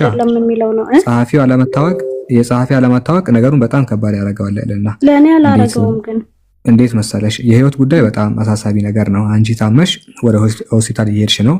መንገድ ላይ የሆነ ክኒን ነገር ታገኛለሽ። ክኒን ነገር ታብሌት የሚዋጣውን ታገኛለሽ። ነገር ግን እዛ ላይ የራስ ምታት ይሁን የቁርጥማት ምን እንደሆነ አልተጻፈበትም። ኤክስፓየር ዴትም የለውም። ብቻ መድኃኒት ይመስላል። የሚዋጥ ነገር ነው የሚመስለው። ማን እንደሰራው አይታወቅምና ክኒን ስለሆነ ተወስጂዋለሽ ለምን ነው ማን እንደሰራው ባላክ ወስደዋለሁ። ማን እንደሰራው አልወቅ እንጂ ያ ክኒን እንደሚያድነኝ ካወቅ ወስደዋለሁ። ለምሳሌ የራስ ምታት ይሁን የቁርጥማት የራስ ምታት ይሁን የቁርጥማት አልተጻፈበትም። እንዴት ነው የምትወስጂው? እሱን አልወስድም። ስለዚህ ማን እንደሆነ የሰራው ማን እንደሆነ የመድኃኒቱ አይነት ምን እንደሆነ ካልታወቀ ለሙሰር ከባድ ነው። ምን እንደሆነ ካወቅ ወስደዋለሁ። የሰራው ግድ አይሰጠኝም ነው እያልኩ ያለው። አሁን ስለዚህ አለመጻፍ ምንም የለውም። ክኒኑ ላይ ምንም የለውም። ክኒኑ ምንም አልተጻፈበትም። ግን መድኃኒት ይመስላል። የሚዋጥ ነገር ነው የሚመስለው። አትወስጂውም አይደለ? አልወስደውም። እንደዛ ለሰርኩ መጽሐፍ ቅዱስ ነው ሊገልሽም ይችላል ብትወስጂው። ያ እስከሆነ ድረስ ይሄ መጽሐፍ ነው። በላይ ላይ የተጻፈ ነገር አለ። የሆነ ደብዳቤ ነገር ነው። ማን እንደጻፈው አናውቅም። የእግዚአብሔር ሰው ይሁን አውቆ የሆነ ግሪካዊ፣ አይሁዳዊ፣ ወንድ ሴት ምንም ማን እንደሆነም ጭራሽ አናውቅም። ደስ ስለሚል ብቻ ይወሰዳል እንዴ? ይላልና ደስ ስለሚለኝ አይደለም የወሰድኩት። ለምንድን ነው የወሰድሽው ታዲያ? ይሄ መጽሐፍ ትሩዝ አለው ትሩዝ የለውም ብዬ መርምሬ ነው ያለው። ነገር ሁሉ ያምላክ ቃል ነው። አንድ ሲደመር አንድ ሁለት ነው። አንድ ሲደመር አንድ ሁለት ነው። የእግዚአብሔር ቃል ነው። አይ እንደዛ አይደለም ክሌም እያደረኩ ያለሁት እኮ። ስለዚህ ትሩዝ የሆነ ነገር ሁሉ እውነት አይደለም። እውነት እግዚአብሔር ነው እኮ ነው እያልኩ ያለው። መጽሐፉ የአምላክ ቃል ነው ብለሽ ነው የምታምኚው አንቺ ጸሐፊውን ሳታውቂው? ሰዎች ነው የጻፉት። ኦፍ ኮርስ እቀበላለሁ። የእግዚአብሔር ቃል ነው ብለሽ የተቀበልሽው ማንነቱ ሳይታወቅ ነው? እንዴት ነው የተቀበልሽው? እኔ እኮ መጀመሪያም ክራይቴሪያ አላረገውም እያልኩህ ነው ያለሁት። ጸሐፊው ማን ነው? ጸሐፊው ይሄ ነው ይሄ አይደለም የሚለውን ነገር እኔ ክራይቴሪያ አላረገውም። ያ የተጻፈው ነገር እውነት አለው እውነት የለውም የሚለውን ነገር የተጻፈው ነገር እውነት ከሆነ የእግዚአብሔር ቃል ሊሆን ይችላል አውቶማቲካሊ። ስለ እግዚአብሔር የተጻፈ ከሆነ ለምሳሌ እኔ እንደዚህ ብዬ ጻፍኩኝ፣ እግዚአብሔር ኃያል ነው ድንቅ ነው ብዬ ጻፍኩኝ። ይሄ እኔ የጻፍኩት ነገር እውነት ነው፣ የእግዚአብሔር ቃል ሊሆን ይችላል። እኔ ጽፌ የእግዚአብሔርን ኃያልነት ኦፍ ኮርስ አውቃለሁ፣ አምናለሁ። አንተም ብትጽፈው አምናለሁ። የእግዚአብሔር ቃል ነው ብለሽ ነው የምታምኚው? እኔ የጻፍኩትን እግዚአብሔር ኃያል ነው የጻፍኩት እኔ ሳላ ሰዎችን የጻፉት እኮ ነው ብዬ ነው ማምነው እኮ መጽሐፍ ቅዱስ ግን እኔ ሳላምን ብዬ ጻፍኩኝ። ልክ ነው ወይ ነው? እኔ እውነት ብዬ ብጽፍ ለምሳሌ ክርስቶስ የእግዚአብሔር ልጅ ነው ኃያል ነው ድንቅ ነው ምናምን ብዬ ጻፍኩኝ። እኔ እውነት ነው አይደል? ይሄ አንቺ ይሄ የእግዚአብሔር ቃል ነው።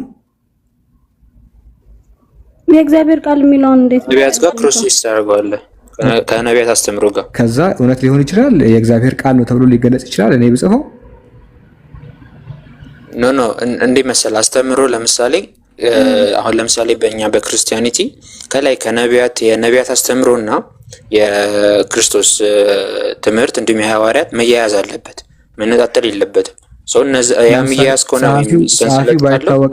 ጸሐፊው ባይታወቅም እውነት ከሆነ እግዚአብሔር ቃል ነው ብዬ እቀበለዋለሁ አለች። አንተ ምንድን ነው የምትለው? እኮ እውነት ከሆነ እንዳልኩ ቲዮሎጂ ምንድነው ጸሐፊዎቹ ምናምን ሌተር ምንድነው ፋውንድ አውት ሊደረጉ ይችላሉ። የግድ ኢሴንሻሊ ካልታወቀ የዕብራውያን ጸሐፊ ሆነ አይታወቅም ብላለች እሷ። ምን ትላታለህ አንተ? አይ ቅዱስ ዮሐንስ አፈወርቅ እሺ አላቅም። አብዛኞቹ እንደዛ ሊሉ ይችላሉ እኮ አብዛኞቹ ሊቃውንት። ግን ለምሳሌ ቅዱስ ዮሐንስ አፈወርቅ ዕብራውያን የጳውሎስ መልእክት ነው ብሎ ጽፏል። ሶ እሱን አክሴፕት አደርጋለሁ። እንደው ባይታወቅ እንኳን መልእክቱ የጳውሎስ አይደለም በሚለው እንኳን በሄድ ከነቢያትና ከሐዋርያት አስተምሮ ጋር ስለተጨረሰ እና ሳቤ ዘቂሳሪያ አይታወቅም እግዚአብሔር ነው የሚያውቀው ብለዋል። ሶ አሁን ሞደርን ስኮለሮችም እንደዛ ነው የሚሉት። ስለዚህ አይታወቅም ጸሐፊ ማን እንደሆነ። እስቲል ጸሐፊው ባይታወቅም መልእክቱ ጥሩ ከሆነ እቀበለዋለሁ አለች። አንተም እንደዛ ነው የምትለው? መልእክቱ ጥሩ ከነቢያት አስተምሮ ጋር ካልተጋጨ why not? እሺ ቆይ አንተ መጣለው ለምን ምንድን ነው ያልኩት? ከሆነ አይደለም ያልኩት። እሺ እውነት ከሆነ ነው ያልኩት። እውነት ከሆነ እሺ እኮ እስቲ ያልኩት እኮ እውነቱን ነው። ስለዚህ መልእክቱ እውነት ከሆነ እግዚአብሔር ቃል ሊባል ይችላል ወይ አውቶማቲካሊ? በነቢያቶች አስተምሮ ላይ ተመሰረተ ከሆነ ኦፍ ኮርስ እንደዛ ከሆነ አንድ መጽሐፍ ላውጣልሽና የድሮ መጽሐፍ ነው ማወጣልሽ። ቆይ ይሄ መፈለጋው እሺ አንድ የቶማስ ወንጌል ላይ ክርስቶስ የሕያው የእግዚአብሔር ልጅ ነው የሚል ነገር አለ። ልክ ነኝ? ክርስቶስ የሕያው የእግዚአብሔር ልጅ ነው የሚል ነገር አለ ከአፖክሪፋል ወንጌሎች ላይ አይደለ? ወንጌል ውስጥ የሉ መጽሐፍቶቹ። ልክ ነኝ? ለለና ክርስቶስ የሕያው የእግዚአብሔር ልጅ እንደሆነ የሚናገር መጽሐፍ አለ። ምንድነው የምትይው? ይሄን የእግዚአብሔር ቃል ትይዋለሽ? ምክንያቱም ቴዎሎጂ ናቸው። ቴዎሎጂ አልቀበልም እኮ ነው እያልኩ ያለው። ትሩዝ ነገር ነው የምቀበለው። ማንንም ነገር አንድ መጽሐፍ ላይ ክርስቶስ የሕያው የእግዚአብሔር ልጅ ነው የሚል አለ። ያ ነገር እውነት ክርስቶስ የሕያው የእግዚአብሔር ልጅ ነው የሚል አለኝ ወይ ትሩዝ አለኝ ወይ የሚለውን ብቻ አይቼ ነው የምቀበለው። አንድ መጽሐፍ ላይ ክርስቶስ ያወራ የምቀበለው ኢየሱስ በየት መንደር እንዳለፈ በየት መንደር እንደሄደ በስርዓት ኤግዛክትሊ የኢየሱስ ነገር ይገለጣልኝ ነው እንጂ አንድ መጽሐፍ ላይ ክርስቶስ የእግዚአብሔር ልጅ ነው የሚል ነገር ተጽፏል። ስለዚህ እውነትን እቀበላለሁ፣ ቴዎሎጂን አልቀበልም። እሺ ክርስቶስ የእግዚአብሔር ልጅ እንደሆነ የሚናገር መጽሐፍ አለ። ትቀበያለሽ ይሄን መጽሐፍ? ከሆነ አልቀበልም። ቴዎሎጂ አልቀበልም። አንዴ ቴዎሎጂ አይደለም ክርስቶስ የእግዚአብሔር ልጅ ነው የሚለውን ሐሳብ ትቀበያለሽ ወይ? ክርስቶስ የእግዚአብሔር ልጅ ነው የሚለውን ትቀበያለሽ ወይ? ቆይ አንድ ጊዜ ከሱ ጋር አውራ። አንድ ጊዜ ቅርታ አይ ኖ የተንጠለጠለ ሐሳብ እንዳይኖር ክርስቶስ የእግዚአብሔር ልጅ ነው የሚል ተቀበያለሽ አትቀበይ?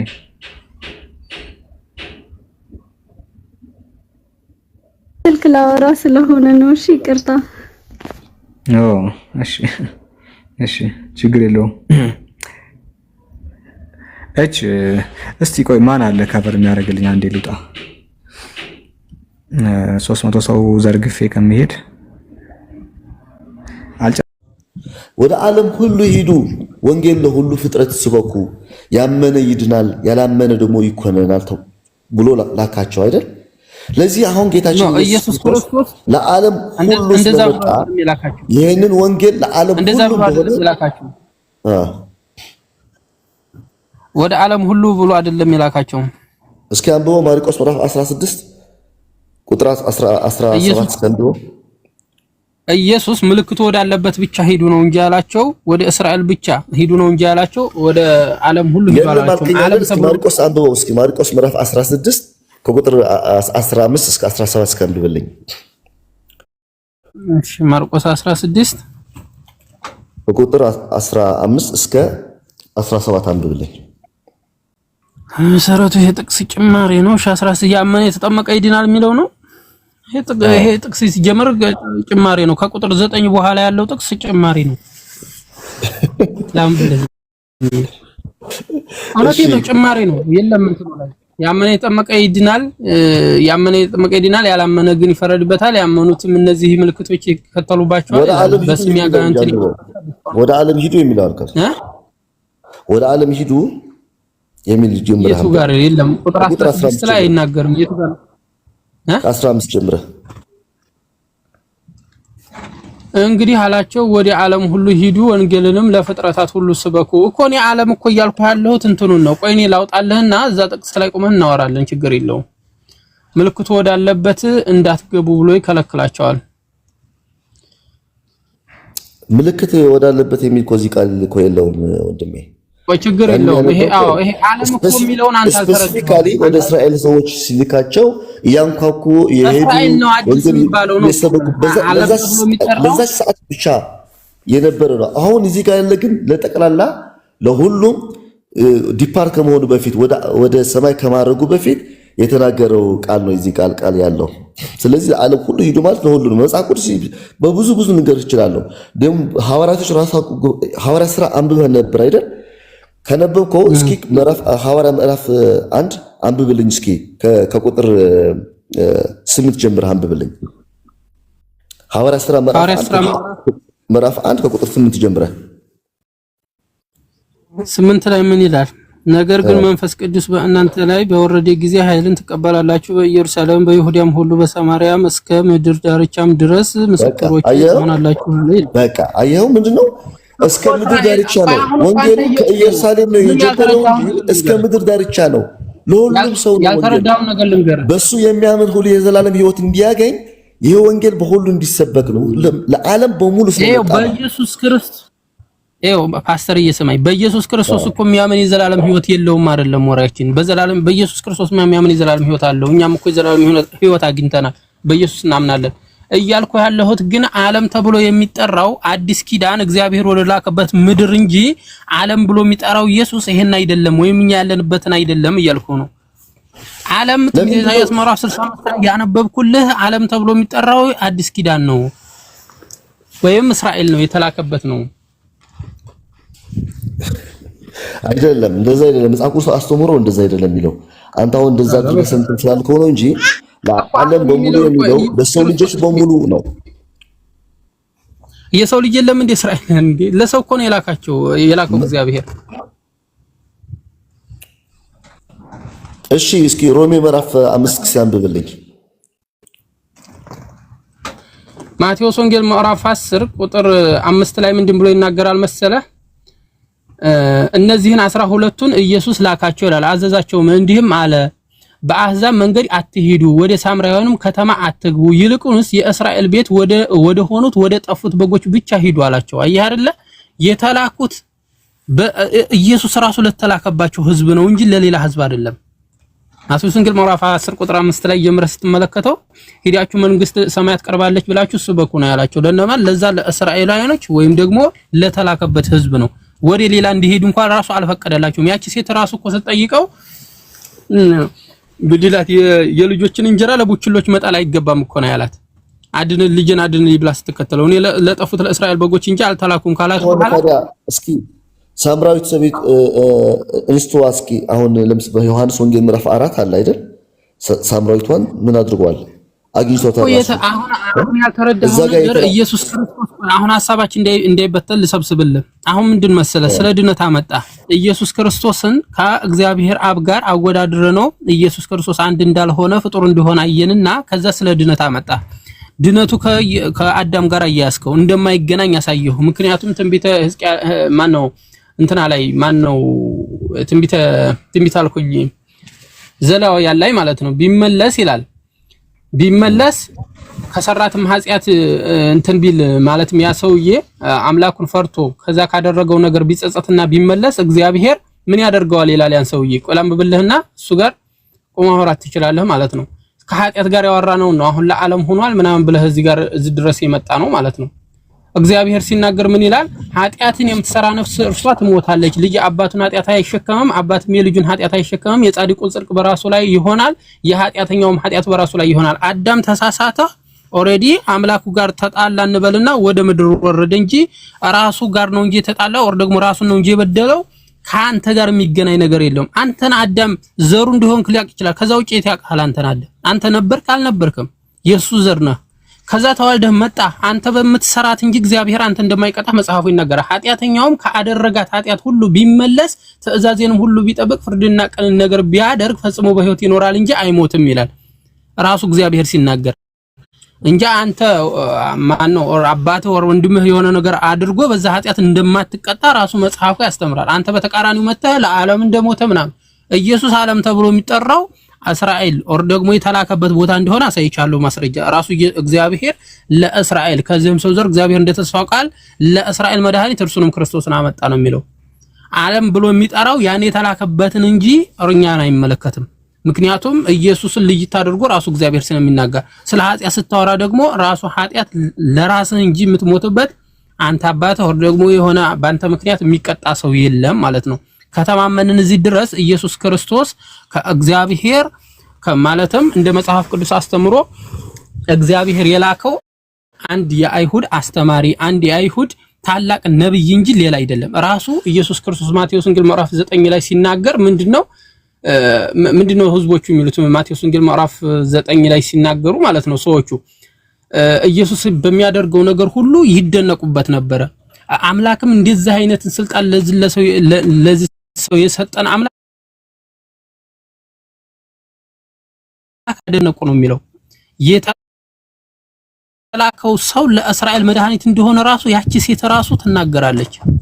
ራሱ ያቺ ሴት ምንድነው ማቴዎስ ወንጌል ምዕራፍ 4 ቁጥር 24 አካባቢ ላይ ስታወራው ጌታዬ ሆይ አንተ ነብይ እንደሆንክ ያለው ነው ቃል እንጂ አምላክ እንደሆንክ አላለም። ተረዳኸኝ አይደል? ስለዚህ ኢየሱስ ክርስቶስ አይሁድ ታላቅ ነብይ ደህና ምን አይነት ነው አጭሩ መጽሐፍ ቅዱስ ላይ በብዙ ቃላት ተጠቅሶ ስላለ ጀማል ሰማለሁ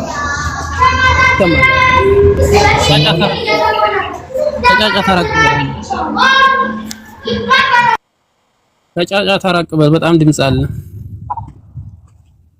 ራቅ በልና ማውራት ትችላለህ። ትሰማለህ? አዎ ትሰማለህ። ኢየሱስ አምላክ ነው። ቆይ አንዴ ቅድም ኢየሱስ ወደ ዓለም አልተላከም የሚለው ማርቆስ 16:15 ላይ ዓለም የተባለው ለእስራኤል ብቻ ነው የሚል እስራኤል ዓለም ተብላ ተጠርታለች መጽሐፍ ቅዱስ ላይ። አዎ ምክንያቱም አዲስ ዓለም ተብሎ የሚጠራው ኢየሱስ ክርስቶስ የተላከበት ቦታ ብቻ ነው፣ ሌላ አይደለም። ምክንያቱም የተላከው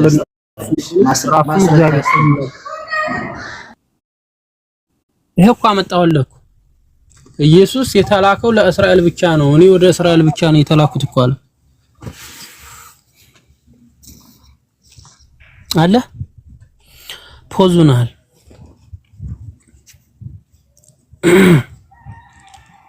እና ፓስተርዬ ምን ታደርጋለህ መሰለህ? በጣም ይቅርታል ማለት ነው። ሰማል ይቅርታል። ከጫጫ ተራቀበል። ፓስተር ምን ታደርጋለህ መሰለህ? ቁርአንን አንብብ እሺ። የምሬ ነው የምልህ ይጠቅምሃል። ቁርአን በጣም ለሰው ልጅ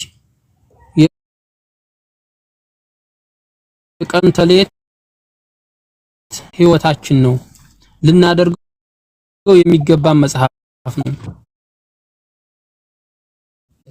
ሪቪሌሽን ከመጽሐፍ እንትን ኮነ ይገባል። ቁርአን ብዙ እውነታዎችን ይዟል። ከመጽሐፍ ቅዱስ አንዳንድ ጥቅሶችን ስለሚወስድ ብዙ እውነታዎችን ከመጽሐፍ ቅዱስ ያወራል። ከዚህ መጽሐፍ ቅዱስ መሰረት የሁሉም አይነት እምነት ማለት ቁርአን ራሱ ከመጽሐፍ ቅዱስ እየጠቀሰ ስለሚናገር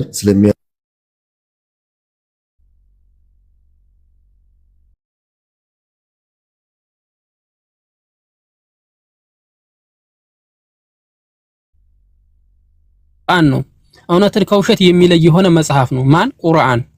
የእነዚህን ሁሉ ከኋላ ያለፉትን መጽሐፎች ለዘቡርን፣ ተውራትን፣ ኢንጂልን እነዚህን መጽሐፎች ሊያረጋግጥና በእነሱ ላይ ያሉትን እውነታዎች ደግሞ ሊነግረን ነው ቁርአን ይመጣልን።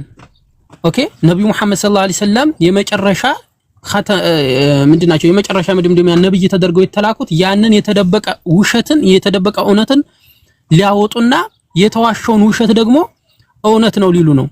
ያንን ሲዋሽባቸው በነቢያቶች ላይ ሲቀጠፍ የነበረውን ነገር ተዋሽቶባቸዋል። እነርሱ እንደዛ አይደሉም። እንዲሁም በአምላክ ላይ የተዋሸውን ሁሉ ውሸት ለአምላክ የማይገባውን ባህሪ ሁሉ የተቀጠፈበትን በአምላክ ላይ የተዋሸበትን አይ መለኮት ወይም አምላክ እንደዛ አይደለም ብሎ ያንን እውነት ለማውጣት ነው ይሄ ሪቪሌሽን የመጣው። ዝም ብሎ አይደለም። ይሄ ቁርአን የሚባለው 114 ምዕራፎች አሉት። እነዚህን ሁሉ ብታነባቸው ቀስ ብለህ ከልብ ማለት ነው እውነቴን ነው የምልህ እውነትን ታገኛለህ። ከዛ ውጭ ያለው ዛሬም ውሸት መጽሐፍ ላይ ነው፣ ውሸት እምነት ላይ ነው። ሰዎች ራሳቸው ተሰብስበው ፈጠሩት እምነት ላይ ነው ያለው። ሰውን ልክ ተሰብስበው ይሄ ከአምላክ ጋር ይስተካከላል፣ ይሄ ከአምላክ ጋር አይስተካከልም ብለው ራሳቸው መዝነው በራሳቸው አእምሮ መለኮታዊ ትእዛዝ የሌለበትን ማለት ነው አምላካችን ሲናገር በምዕራፍ 2 ቁጥር 79 ላይ ስትመለከተው መጽሐፍን ራሳቸው ጽፎ ይህ ከአምላክ ዘንድ ነው ብለው ራሳቸውን ይዋሻሉ፣ ሰዎችንም ይዋሹበታል። ኦኬ አምላካችን ደግሞ እኔ የዛ የመጽሐፍ ባለቤት አይደለሁም በጣም ነው የሚዋሹት። ያንን ጽፈው በእጃቸው ጽፈው ይህ ከአምላክ ነው የሚሉት ወዮላቸው ነው የሚለው። ገብቶሃል? ያንን መጽሐፍ ነው ዛሬ አንተ ያስከው። ያ መጽሐፍ ተዋሽቶበታል። አምላክ ያንን ህግጋት ወር ደግሞ ዛሬ ላይ የያዛችሁትን ህግጋት አልሰጣቸውም። ገብቶሃል አይደለ? ያንን መጽሐፍ አንብበህ ይሄን ያክል ጊዜ ፓስተር ሆነህበት እዛ ላይ የቆየህበትን መጽሐፍ ይሄን ያህል ካወቅከው እስኪ ቁርአንን ተመለስና ምን አለው ብለህ እስኪ አንብበው። ተኮርጇል እያልክ ነው። አልተኮረጀም። አምላካችን አላህ ሱብሃነሁ ወተዓላ ስለ ራሱ መጽሐፍ ነው የሚያወራው። ስለ ተውራት ቢያወራ ስለ ኢንጂል ኦር ደግሞ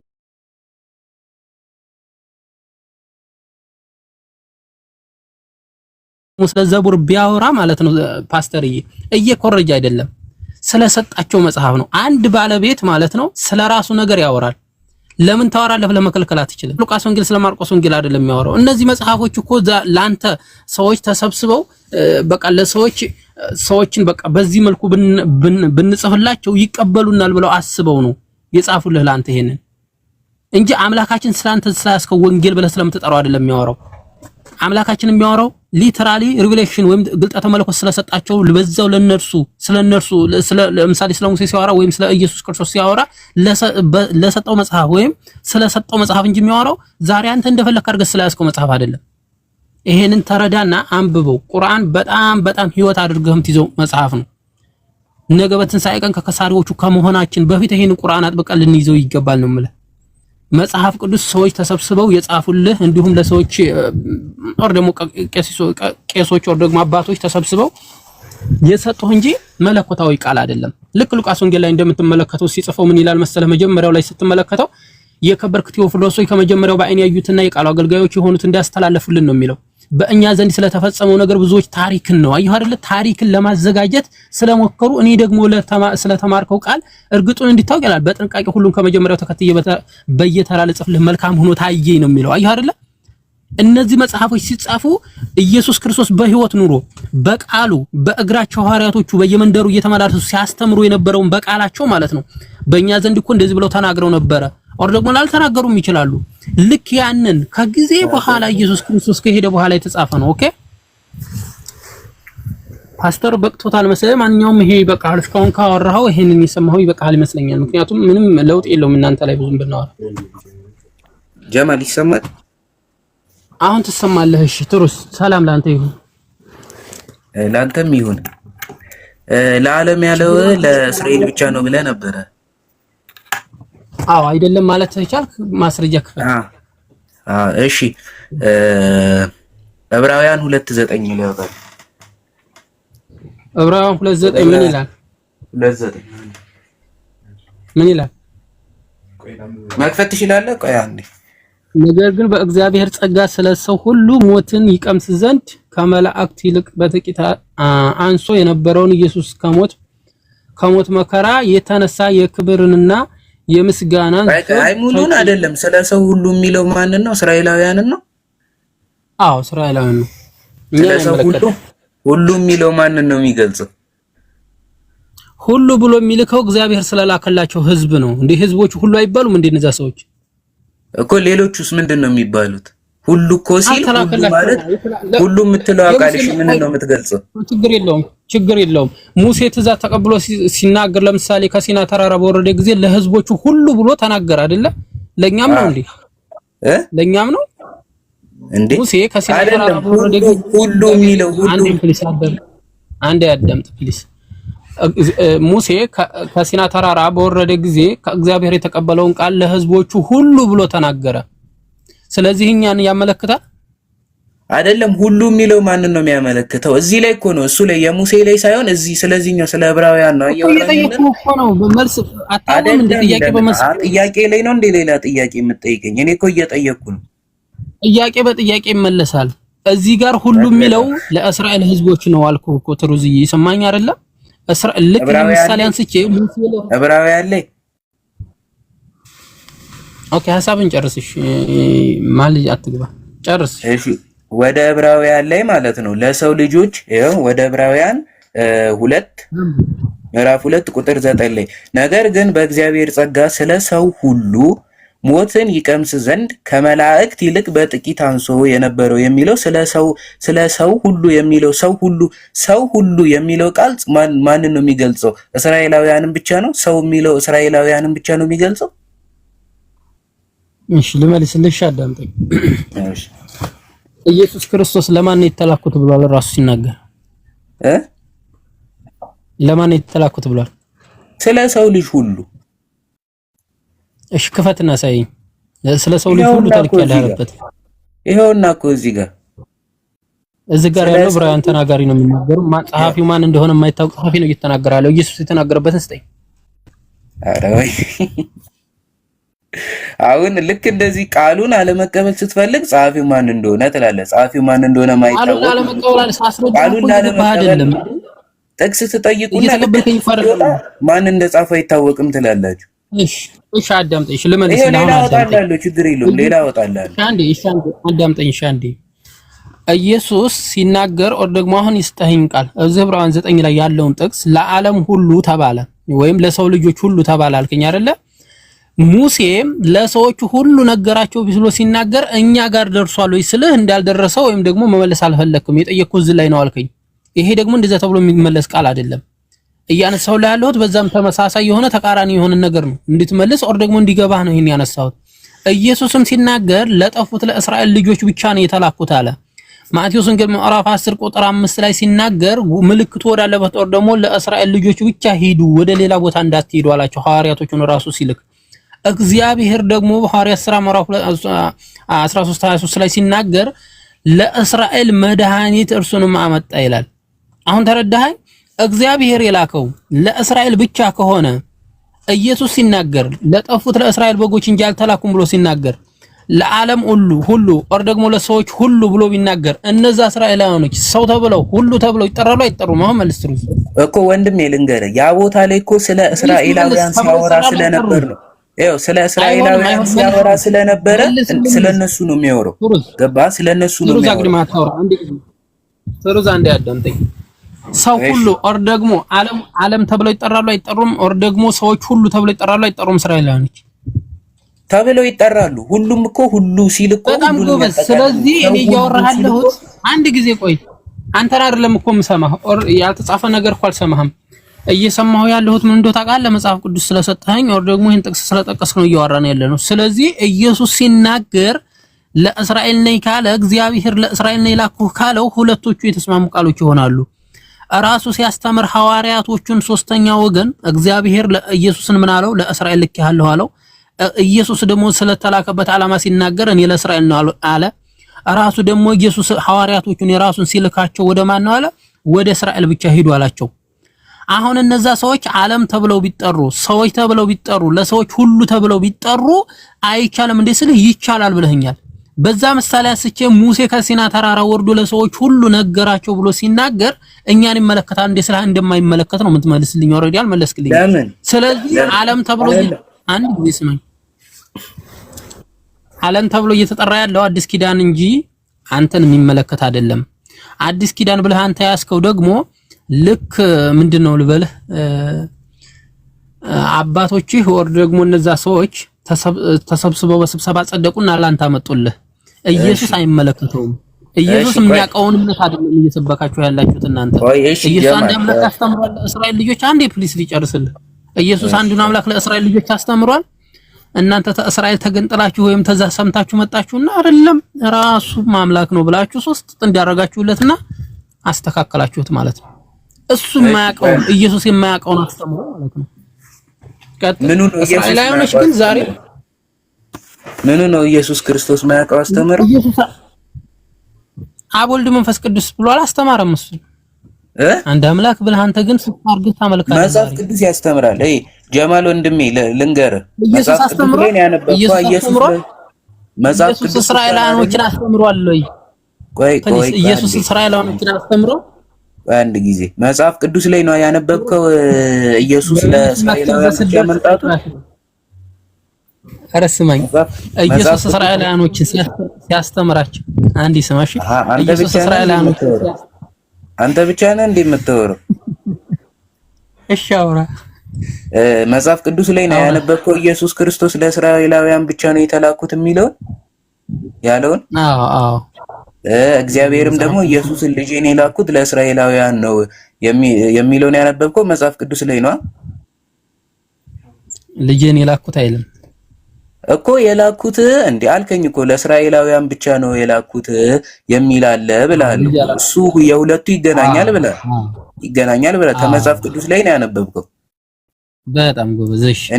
እኔም እኮ ያመጣውልህ ከመጽሐፍ ቅዱስ ላይ ነው። ያንን ከተቀበልክ እንዲህ ነው ብለህ ከነገርከኝ ይሄንንም ደግሞ መቀበል አለብህ ከመጽሐፍ ቅዱስ እስከሆነ ድረስ። ስለዚህ ይሄውና ከምን ሁለተኛ ቆሮንቶስ ምዕራፍ 5 ከቁጥር 10 ጀምሮ ታወጣልኛለህ። ይሄ መጽሐፊው አይታወቅም አትለኝም። ለምን? ያንንም ከመጽሐፍ ቅዱስ ላይ ነው የወሰድከው። ጻፊው ማን እንደሆነ አታውቅም። ችግር የለውም። ሁለተኛ ቆሮንቶስ 5:14 ላይ ከ14 ጀምሮ ታነብልኛለህ። 14 ላይ ምን ይላል? ይህን ስለቆረጠን የክርስቶስ ፍቅር ግን ይላል የክርስቶስ ፍቅር ግን ይላልና አንዱ ስለ ሁሉ ሞተ። አንዱ ስለ ሁሉ ሞተ። በቃ እሺ፣ አንዱ ስለማን ሞተ? ስለ ሁሉ ሞተ። ስለ ሁሉ ሞታ። ስለ እስራኤላውያን ነው እዚህ ጋር የሚያወራው የቆሮንቶስ ሰዎች። በመጀመሪያ መሞቱን ማረጋገጥ አለብን። ስለሞቱ ካወራ ስለ ሰዎች የሚለውን እኮ ጨረስን እኮ። አንዱ ስለ ሁሉ የሚለው ማን ነው? እስራኤላውያንን ነው እኮ። መሞቱን ማረጋገጥ አለብን ስለሞቱ ካወራህ። ግን ስለ ሰው ሁሉ የሚባለውን ጨረስን። እስራኤላውያኖች እንደሆኑ እኮ ጨረስን። ለምን ደም ተመለሰ? መሞቱን ካወራህ ግን ስለ መሞቱ መጀመሪያ መጨረስ አለብን። መጀመሪያ ሞቷል ወይ ነው። እሺ እንግዲህ የሞተው ለእስራኤላውያን ነው ብለሃል። መሞቱን እናረጋግጣለሁ። የሞተው ለእስራኤል አላልኩም። መጀመሪያ መሞቱን አላልኩም። ኧረ እያልክ ነበር የሞተው ለእስራኤላውያን ነው እያልክ እኮ ነው እስካሁን ስናወራ ነበር እኮ። መሆኑን እናረጋግጥ፣ መጀመሪያ መሞቱን እናረጋግጥ። ስለ ሰዎች ሁሉ መሞቱን ሳታረጋግጥ ነው ለእስራኤላውያን ነው የሞተው ስትል የነበረው። ፕሊስትሩዝ አትደረብና የምለውን ነገር አድመጠህ ተዛ አውራን ያልኩትን ነገር እሺ። እኔ እያልኩ ያለሁት ስለ ሰዎች ሁሉ ወይም ደግሞ አንዱ ለሁሉ ሞተ ሲል ሁሉ የሚለውን ለእስራኤል ነው ያልከኝ። ይሄንንም ማጨርሰናል። ግን ሞተ የሚለውን ካወራ መሞቱን መጀመሪያ ማረጋገጥ ይቀድማል አልኩ።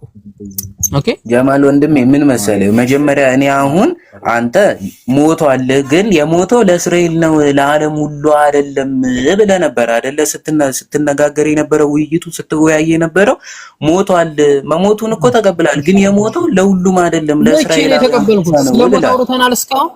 እስካሁን ስለሞት አውርተናል። አሁን አይደል እንዴ ይሄን ጥቅስ ቆሮንቶስ ላይ ስታመጣው ያወራው ስለሞት አውርተናል። ስለሞት እሺ፣ ታዲያ ስለምንድን ነው ስትወሩ የነበሩት? ስለተላከበት የተላከው አዲስ ኪዳን ተብሎ የሚጠራው ለእስራኤል ከዛ ውጭ ለዓለም ሁሉ አልተላከም ነው እኮ። ስለሞትም ያወራ ነው። ቅድም ስለ ኃጢአት አውርተን ቆዳ ጨርሰናል። ልጁ ከመውጣቱ ያን ሁላ ከመውራቴ በፊት ከተላከ በኋላማ እኮ ብዙ ነገር አድርጓል ጀማል። ከተላከ በኋላ የመጣውማ እኮ ለመሞት ብቻም እኮ አይደለም፣ አስተምሯል። ለእስራኤል ብቻ ነው፣ ለኛ አልተላከም ነው። ምን ሆነ ነው ትሩስ? ዓለም ተብሎ የሚጠራው አዲስ ኪዳን የተባለው እስራኤል እንጂ አንተ አይደለህም እያልኩ እኮ ነው። እስካሁን ያወራ ነው ያንን ነው። ስለመሞት ማን አወራ? ጤነኛ አይደል? እሺ ኦኬ። ኢየሱስ ማንሽ እውነት ፈላጊ የሚለው ኢየሱስ ነው? ክርስቲያን ነህ? አንድ ጊዜ ትሩዝ አንተ ክርስቲያን ሙስሊም ነኝ። ኦኬ ሙስሊም ነኝ። ለቱሩዝ ጥያቄ ስላለኝ ነው አንድ ጊዜ ገባሁትኝና እሺ ቱሩዝ አለክ ይሰማል? አለ አንድ ጥያቄ ለአንተ መጠየቅ ፈልጌ ነውና እንድታብራራልኝ ነው። ኢየሱስ ትናንትና ሁሶ አንድ እንትን ጥያቄ አንስቶ ነበርና በመጽሐፍ ቅዱስ አብ ብቻ ነው አምላክ እንደሆነ የሚገልጸው መጽሐፍ ቅዱስ አብ ብቻ ነው ብሎ ነበረ። አለ እንዴ ታዲያ ሌላ አምላክ? አብ ብቻ ነው ብሎ ነበረ። እሱን አንዴ እንትን ልበልና ሌላ አምላክ አለ ከአብ ውጭ? ከአብ ውጭ ሌላ አምላክ አለ? ሰምታችኋል? ስንተኛ ያስቃል? ስንተኛ አምላክ?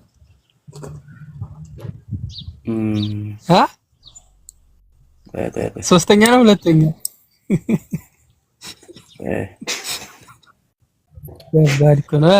እንትን ታበራልኛለህ ወይስ ራሴ ላብራ?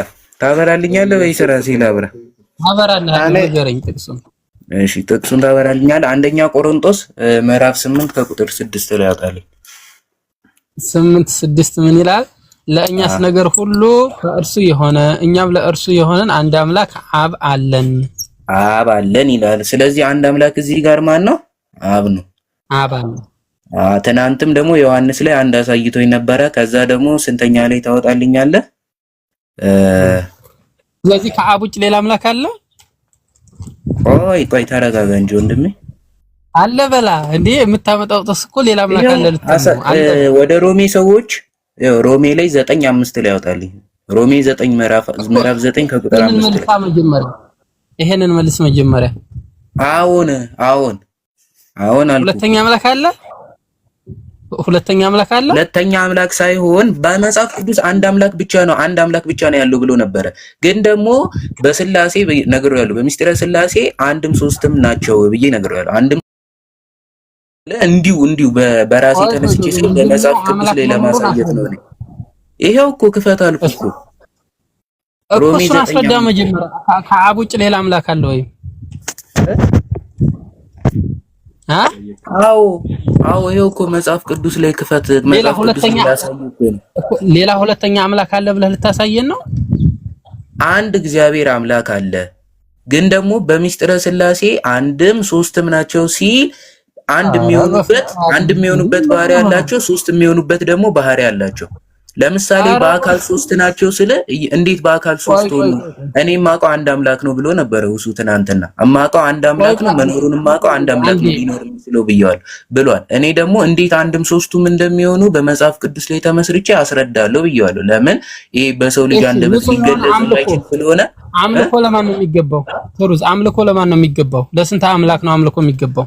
የአምልኮ ስራ የምትፈጽመው ለአንድ አምላክ ነው። ለአንድ አምላክ ነው የአምልኮ ስርዓት። የአንዱ አምላክ ማን ነው እኮ? ሶስትነታቸውን ላስረዳ እኮ ነው ወንድሜ። እንዴት ሶስት? እኔ ስለ ሶስት አልጠየቅኩም፣ ስለ አንድ አካል ነው እየጠየቅኩህ ያለሁት። ያ አንዱ አምላክ አንድ የተባለው ማን ነው ስልህ ቅድም ቆሮንቶስ ላይ አምጥተህ 8:6 ላይ አብ እንደሆነ አሳይተናል። ስለዚህ ያ አንዱ አምላክ ወልድም እንደሚሆን ላሳየህ ለመጻፍ ቅዱስ። ቆይ እስኪ አንዴ ትሩዝ ከፍተናል።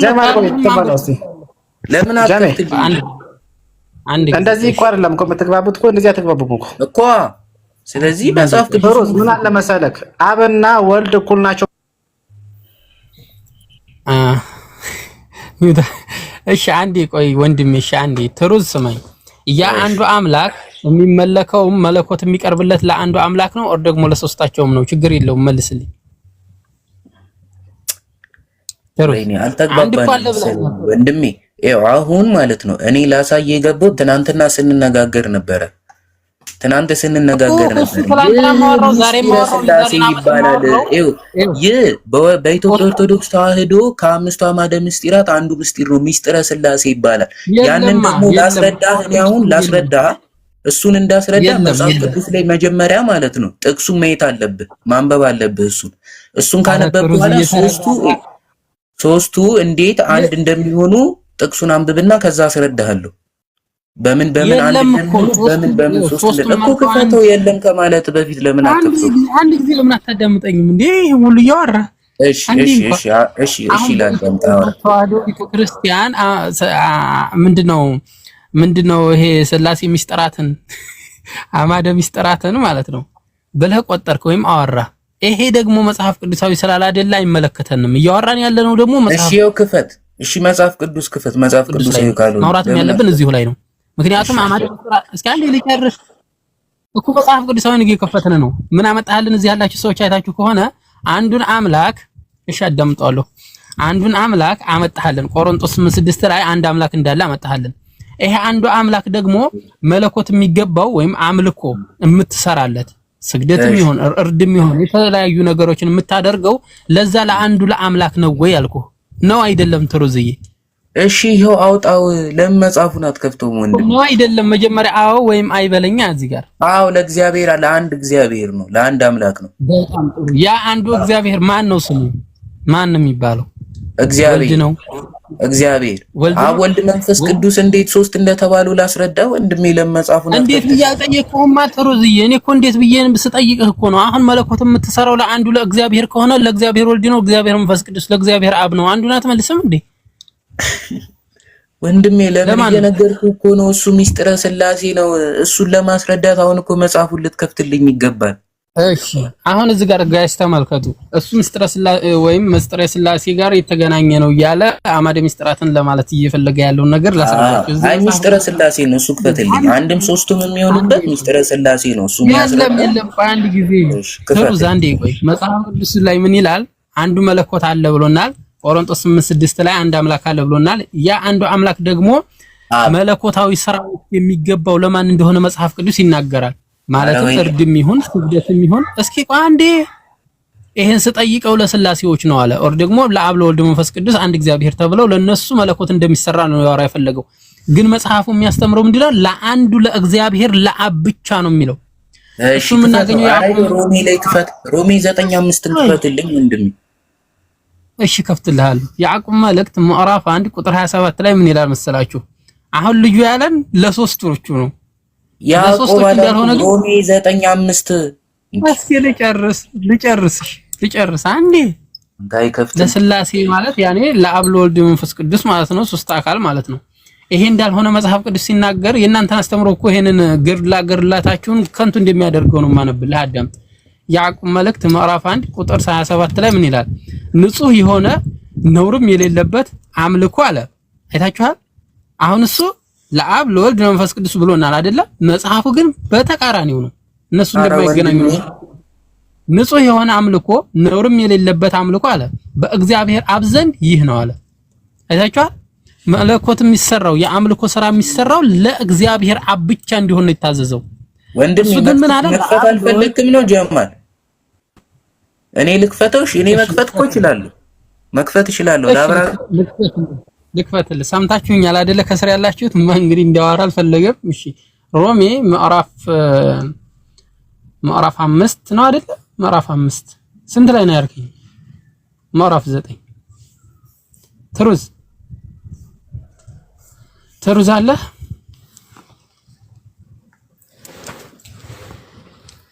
አልሰማም እንዴ? የገባችሁ ተሰማለሁ ወይስ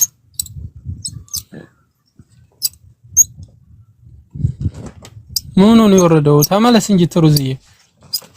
ሮሚ 9:5 እሰማለሁ ስማለሽ ወንድ ልጅ ትወልጃለሽ። እሺ ኢብራሂም እሺ ካላችሁ ግቡ በቃ ከስር ያላችሁ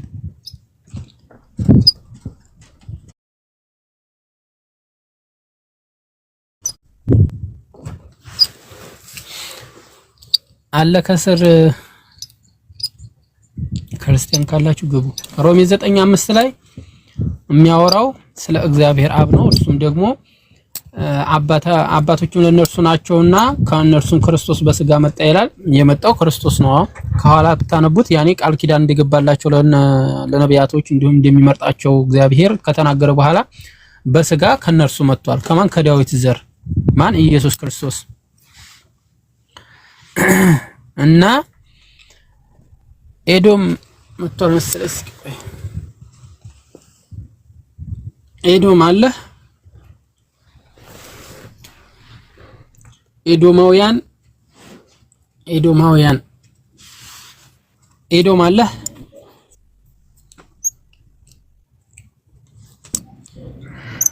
ኤዶም ሰላም ነው? እንዴት ናችሁ? እንዴት ነህ? ሰላም ነው? ይሰማል። ሰላም ነው? ሰላም ነው። ክርስቲያን ነህ? መልካም። እሺ አያየው ክርስቲያን ነህ? አዎ ለመጠየቅ ነበር ጥያቄ። እሺ አንድ ጥያቄ ተቀበለንና ጠይቀናለህ። ችግር የለውም። እሺ ኢየሱስ አምላክ ነው እንዴ?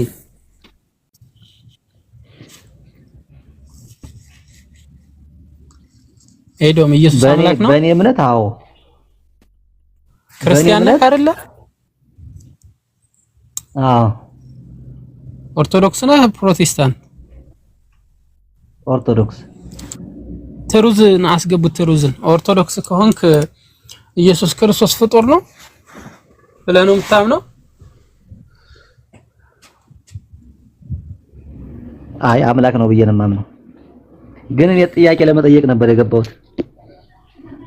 እሺ ማለት መመለስ ካልፈለክና ካልቻልክ ችግር የለውም ጠይቅ። አትፈልግም መመለስ? መመለስ ሳይሆን መጠየቅ ነው የፈለኩት። እሺ ምንድነው ጥያቄ? በእናንተ እምነት አዳምና ሔዋን ዕፀ በለስ እንደበሉ ይታመናል? አንድ ጥያቄ።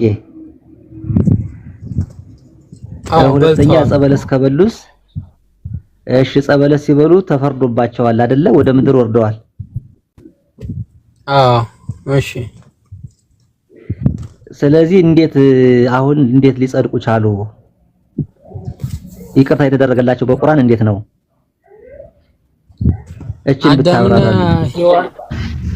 አዳምና ሔዋን አምላካችን አላህ Subhanahu Wa Ta'ala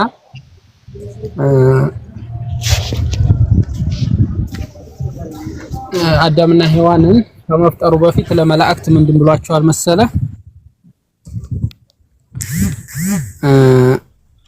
ምንድን ብሏቸዋል መሰለ? በሱረቱል ምዕራፍ 2 ቁጥር 30 ላይ ምን ይላል መሰለ? ሙሐመድ ሆይ ጌታ ለመላእክት እኔ በምድር ላይ ምትክን አድራጊ ነኝ ባለ ጊዜ የሆነውን አስታውስ ይላል። እነርሱም እኛ ከማመስገን ጋር የምናጠራህ ላንተም የምንቀድስ ስንሆን በእርሷ ውስጥ የሚጠፋንና ደሞችንም የሚያፈስስን ታደርጋለህና አሉ። አላህ እኔ የማታውቁትን ነገር አውቃለሁ አላቸው። አልሙሂም ምን ይላል መሰለህ አምላካችን አላህ Subhanahu Wa Ta'ala አዳምና ሔዋንን ከመፍጠሩ በፊት ለመላእክት ምን አላቸው መሰለህ እኔ በምድር ላይ ምትክን አድራጊ ነኝ አለ። መጀመሪያ አዳምና ሔዋን የተፈጠሩት ለምድር ነው፣ ለገነት አይደለም የተፈጠሩት። ገነት ላይ የገቡት ለምንድን ነው ካልከኝ ለፈተና ነው።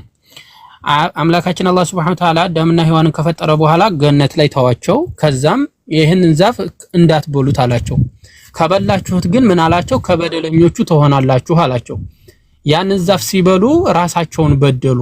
እነርሱም ደግሞ ከጌታቸው ቃልን ተቀበሉ። ምን አሉ ቃላ ረበና ظلمنا انفسنا وان لم تغفر لنا وترحمنا لنكونن من الخاسرين አሉ። ጌታችን አምላካችን ሆይ ለኛ ባታዝነልን ምህረት ባታደርግልን ይሄንን መማፀኛ ቃል ሰጣቸው። ወደ አምላካቸው ጸጸትን አቀረቡ። ከዛ አምላካችን አላህ Subhanahu Wa Ta'ala ደግሞ ጸጸታቸውን ተቀበላቸው። ወደ ምድርም ውረዱ ብሏቸው ወደ ምድር መጡ እንጂ በዛ በበሉበት ምክንያት ኦር ደግሞ በልጆች እንዲህ ይላሉ ወይ ደግሞ ልክ እንደናንተ ኃጢአት ወርስ ምናምን ሳይሆን በበላህ ቀን ትሞታለህ የሚባለው ሳይሆን እነርሱ ይሄን ዛፍ እንዳትበላ ይሄን ዛፍ ከበላህ ምን ትሆናለህ ተበደለኞች ትሆናለህ ራስን ትበድላለህ ነው። እሱም በበሉ ጊዜ አምላካችን አላህ Subhanahu Wa Ta'ala ወደ ምድር አወረደላቸው። ከዛ ምን አላቸው ከእኔ የሆነን ቃል ትእዛዝ ቢመጣላችሁ ምን አለ ተቀሱን ትእዛዝ ለጠበቀና ለተከተለ ሰው እርሱ በእርግጥም ገነት ይገባል ብሎ ቃል ገባላቸው። ከዛም አዳም አምላክን አነጋግሮ አምላክን ካነጋገረ ለምሳሌ በእስልምና 3 ሰዎች ነብዩ መሐመድ ሰለላሁ ዐለይሂ ወሰለም እንዲሁም ሙሳ ዐለይሂ ሰላም አዳም ዐለይሂ ሰላም አምላካችን አላህ Subhanahu Wa Ta'ala ያለምንም መካከለኝነት አናግረዋል። ትእዛዝንም ተቀብሎ በዚህ መልኩ እኛን ዘሮችን አፍርቷል አዳም። ከዛ ውጪ ኃጢአት ወርስ ምናምን የሚባል ነገር የለም ማለት ነው። ኤዶም አለ የሰማው ነው። ይሄን ይመስላል ጥያቄ አለ። መልካም ሌላ ጥያቄ ልጨምር? እሺ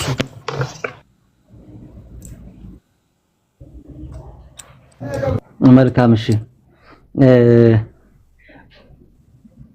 መልካም እሺ አንድ ፈቃደኛ ከሆንክ ማን ነው በውስጥ ሊያወራኝ የሚችለው? በውስጥ ላውራህ? አውራይ ችግር የለውም። ይሄ ፎሎ አድርጌያለሁኝ ፎሎ መልስልኝ እናወራለን እንደወጣሁ። መልካም እሺ ሁሱ ይሰማ አለ ሁሱ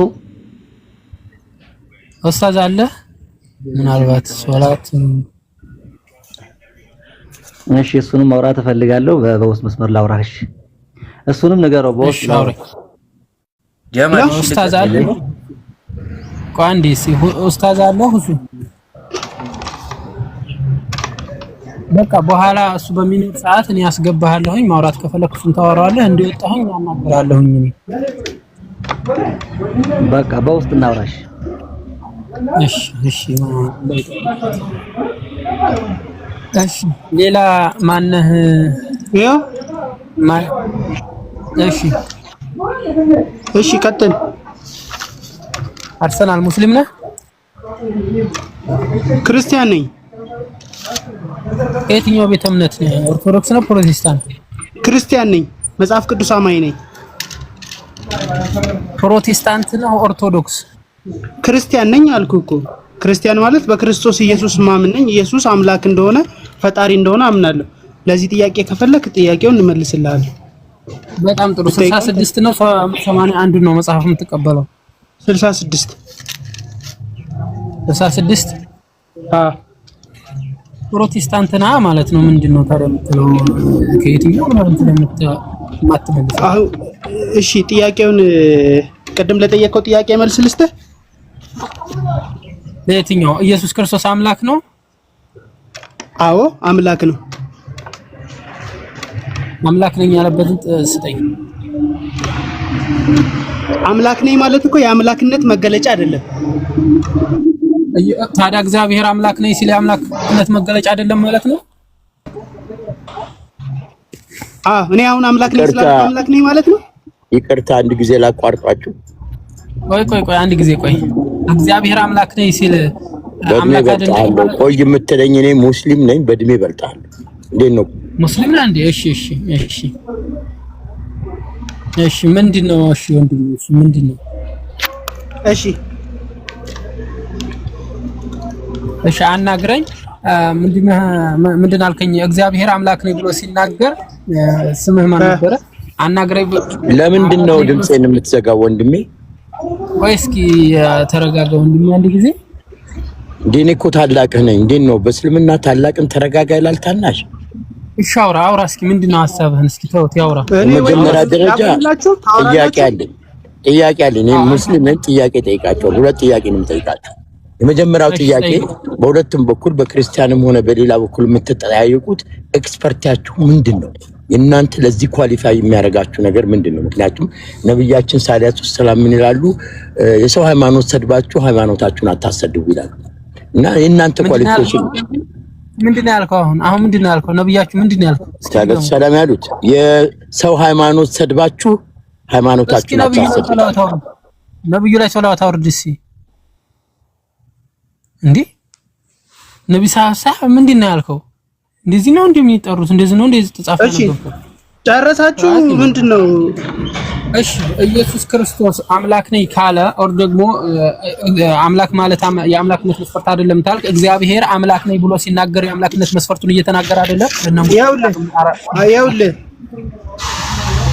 እየሰማኸኝ ነው እኮ የአምላክነት መስፈርት አይደለም እኮ አልኩ። አንተ ራስህ እግዚአብሔር አምላክ ነኝ ሲል እኮ የአምላክነቱን መገለጫ ሰጥቶ ነው። ኢየሱስም አምላክ ነኝ ሳይል አምላክነት መገለጫውን ከሰጠ አምላክ ነው ማለት ነው። በቃ አለቀ። አምላክ ነኝ ማለት አይደለም የሚፈልገው። አንተ ነህ እያስተካከልክለት ያለው። አሁን ስጠኝ እንትን ለምን አስገቡት? ይሄን ሰው ያስገቡት። ቆይ ይግባ ሰው ቆይ። አሁን ኢየሱስ አምላክ ነኝ ማለት አለበት፣ ምክንያቱም እግዚአብሔር አምላክ ነኝ ስላለ። ልክ እንደዛው ካላለ ደግሞ አንተ ነህ አምላክ እያደረግከው ያለው። አሁን ጥቅሱን ስጠን። ኢየሱስ አምላክ ነኝ ያለበት። በጣም አዘንኩባችሁ። ሙስሊም ታላቁን ያከብራል። ይሁታችሁ አባት ሆናለሁ ግን እንደ ሙስሊም አይደለም። አባታችን ቆይ አንድ ጊዜ ስሙ እስኪ በነብዩ መሐመድ አሁን አንተ አንድ ሩም ስለከፈትክ እዚህ አላህ ይሆንክ መስሎሃል። እንዴት ነው የምታወርደኝ? አላህ ታዲያ እንደዛ አይደለም ነው እኮ እንደዛ ነው። አንተ ጠመንጃ ብትይዝ ትገለኛለህ። ኧረ አባታችን ቆይ በአላህ እንዴ እስኪ ቆይ በነብዩ ላይ እስኪ ሰላዋት አውርዱ። ቢስሚላሂር ረህማኒር ረሂም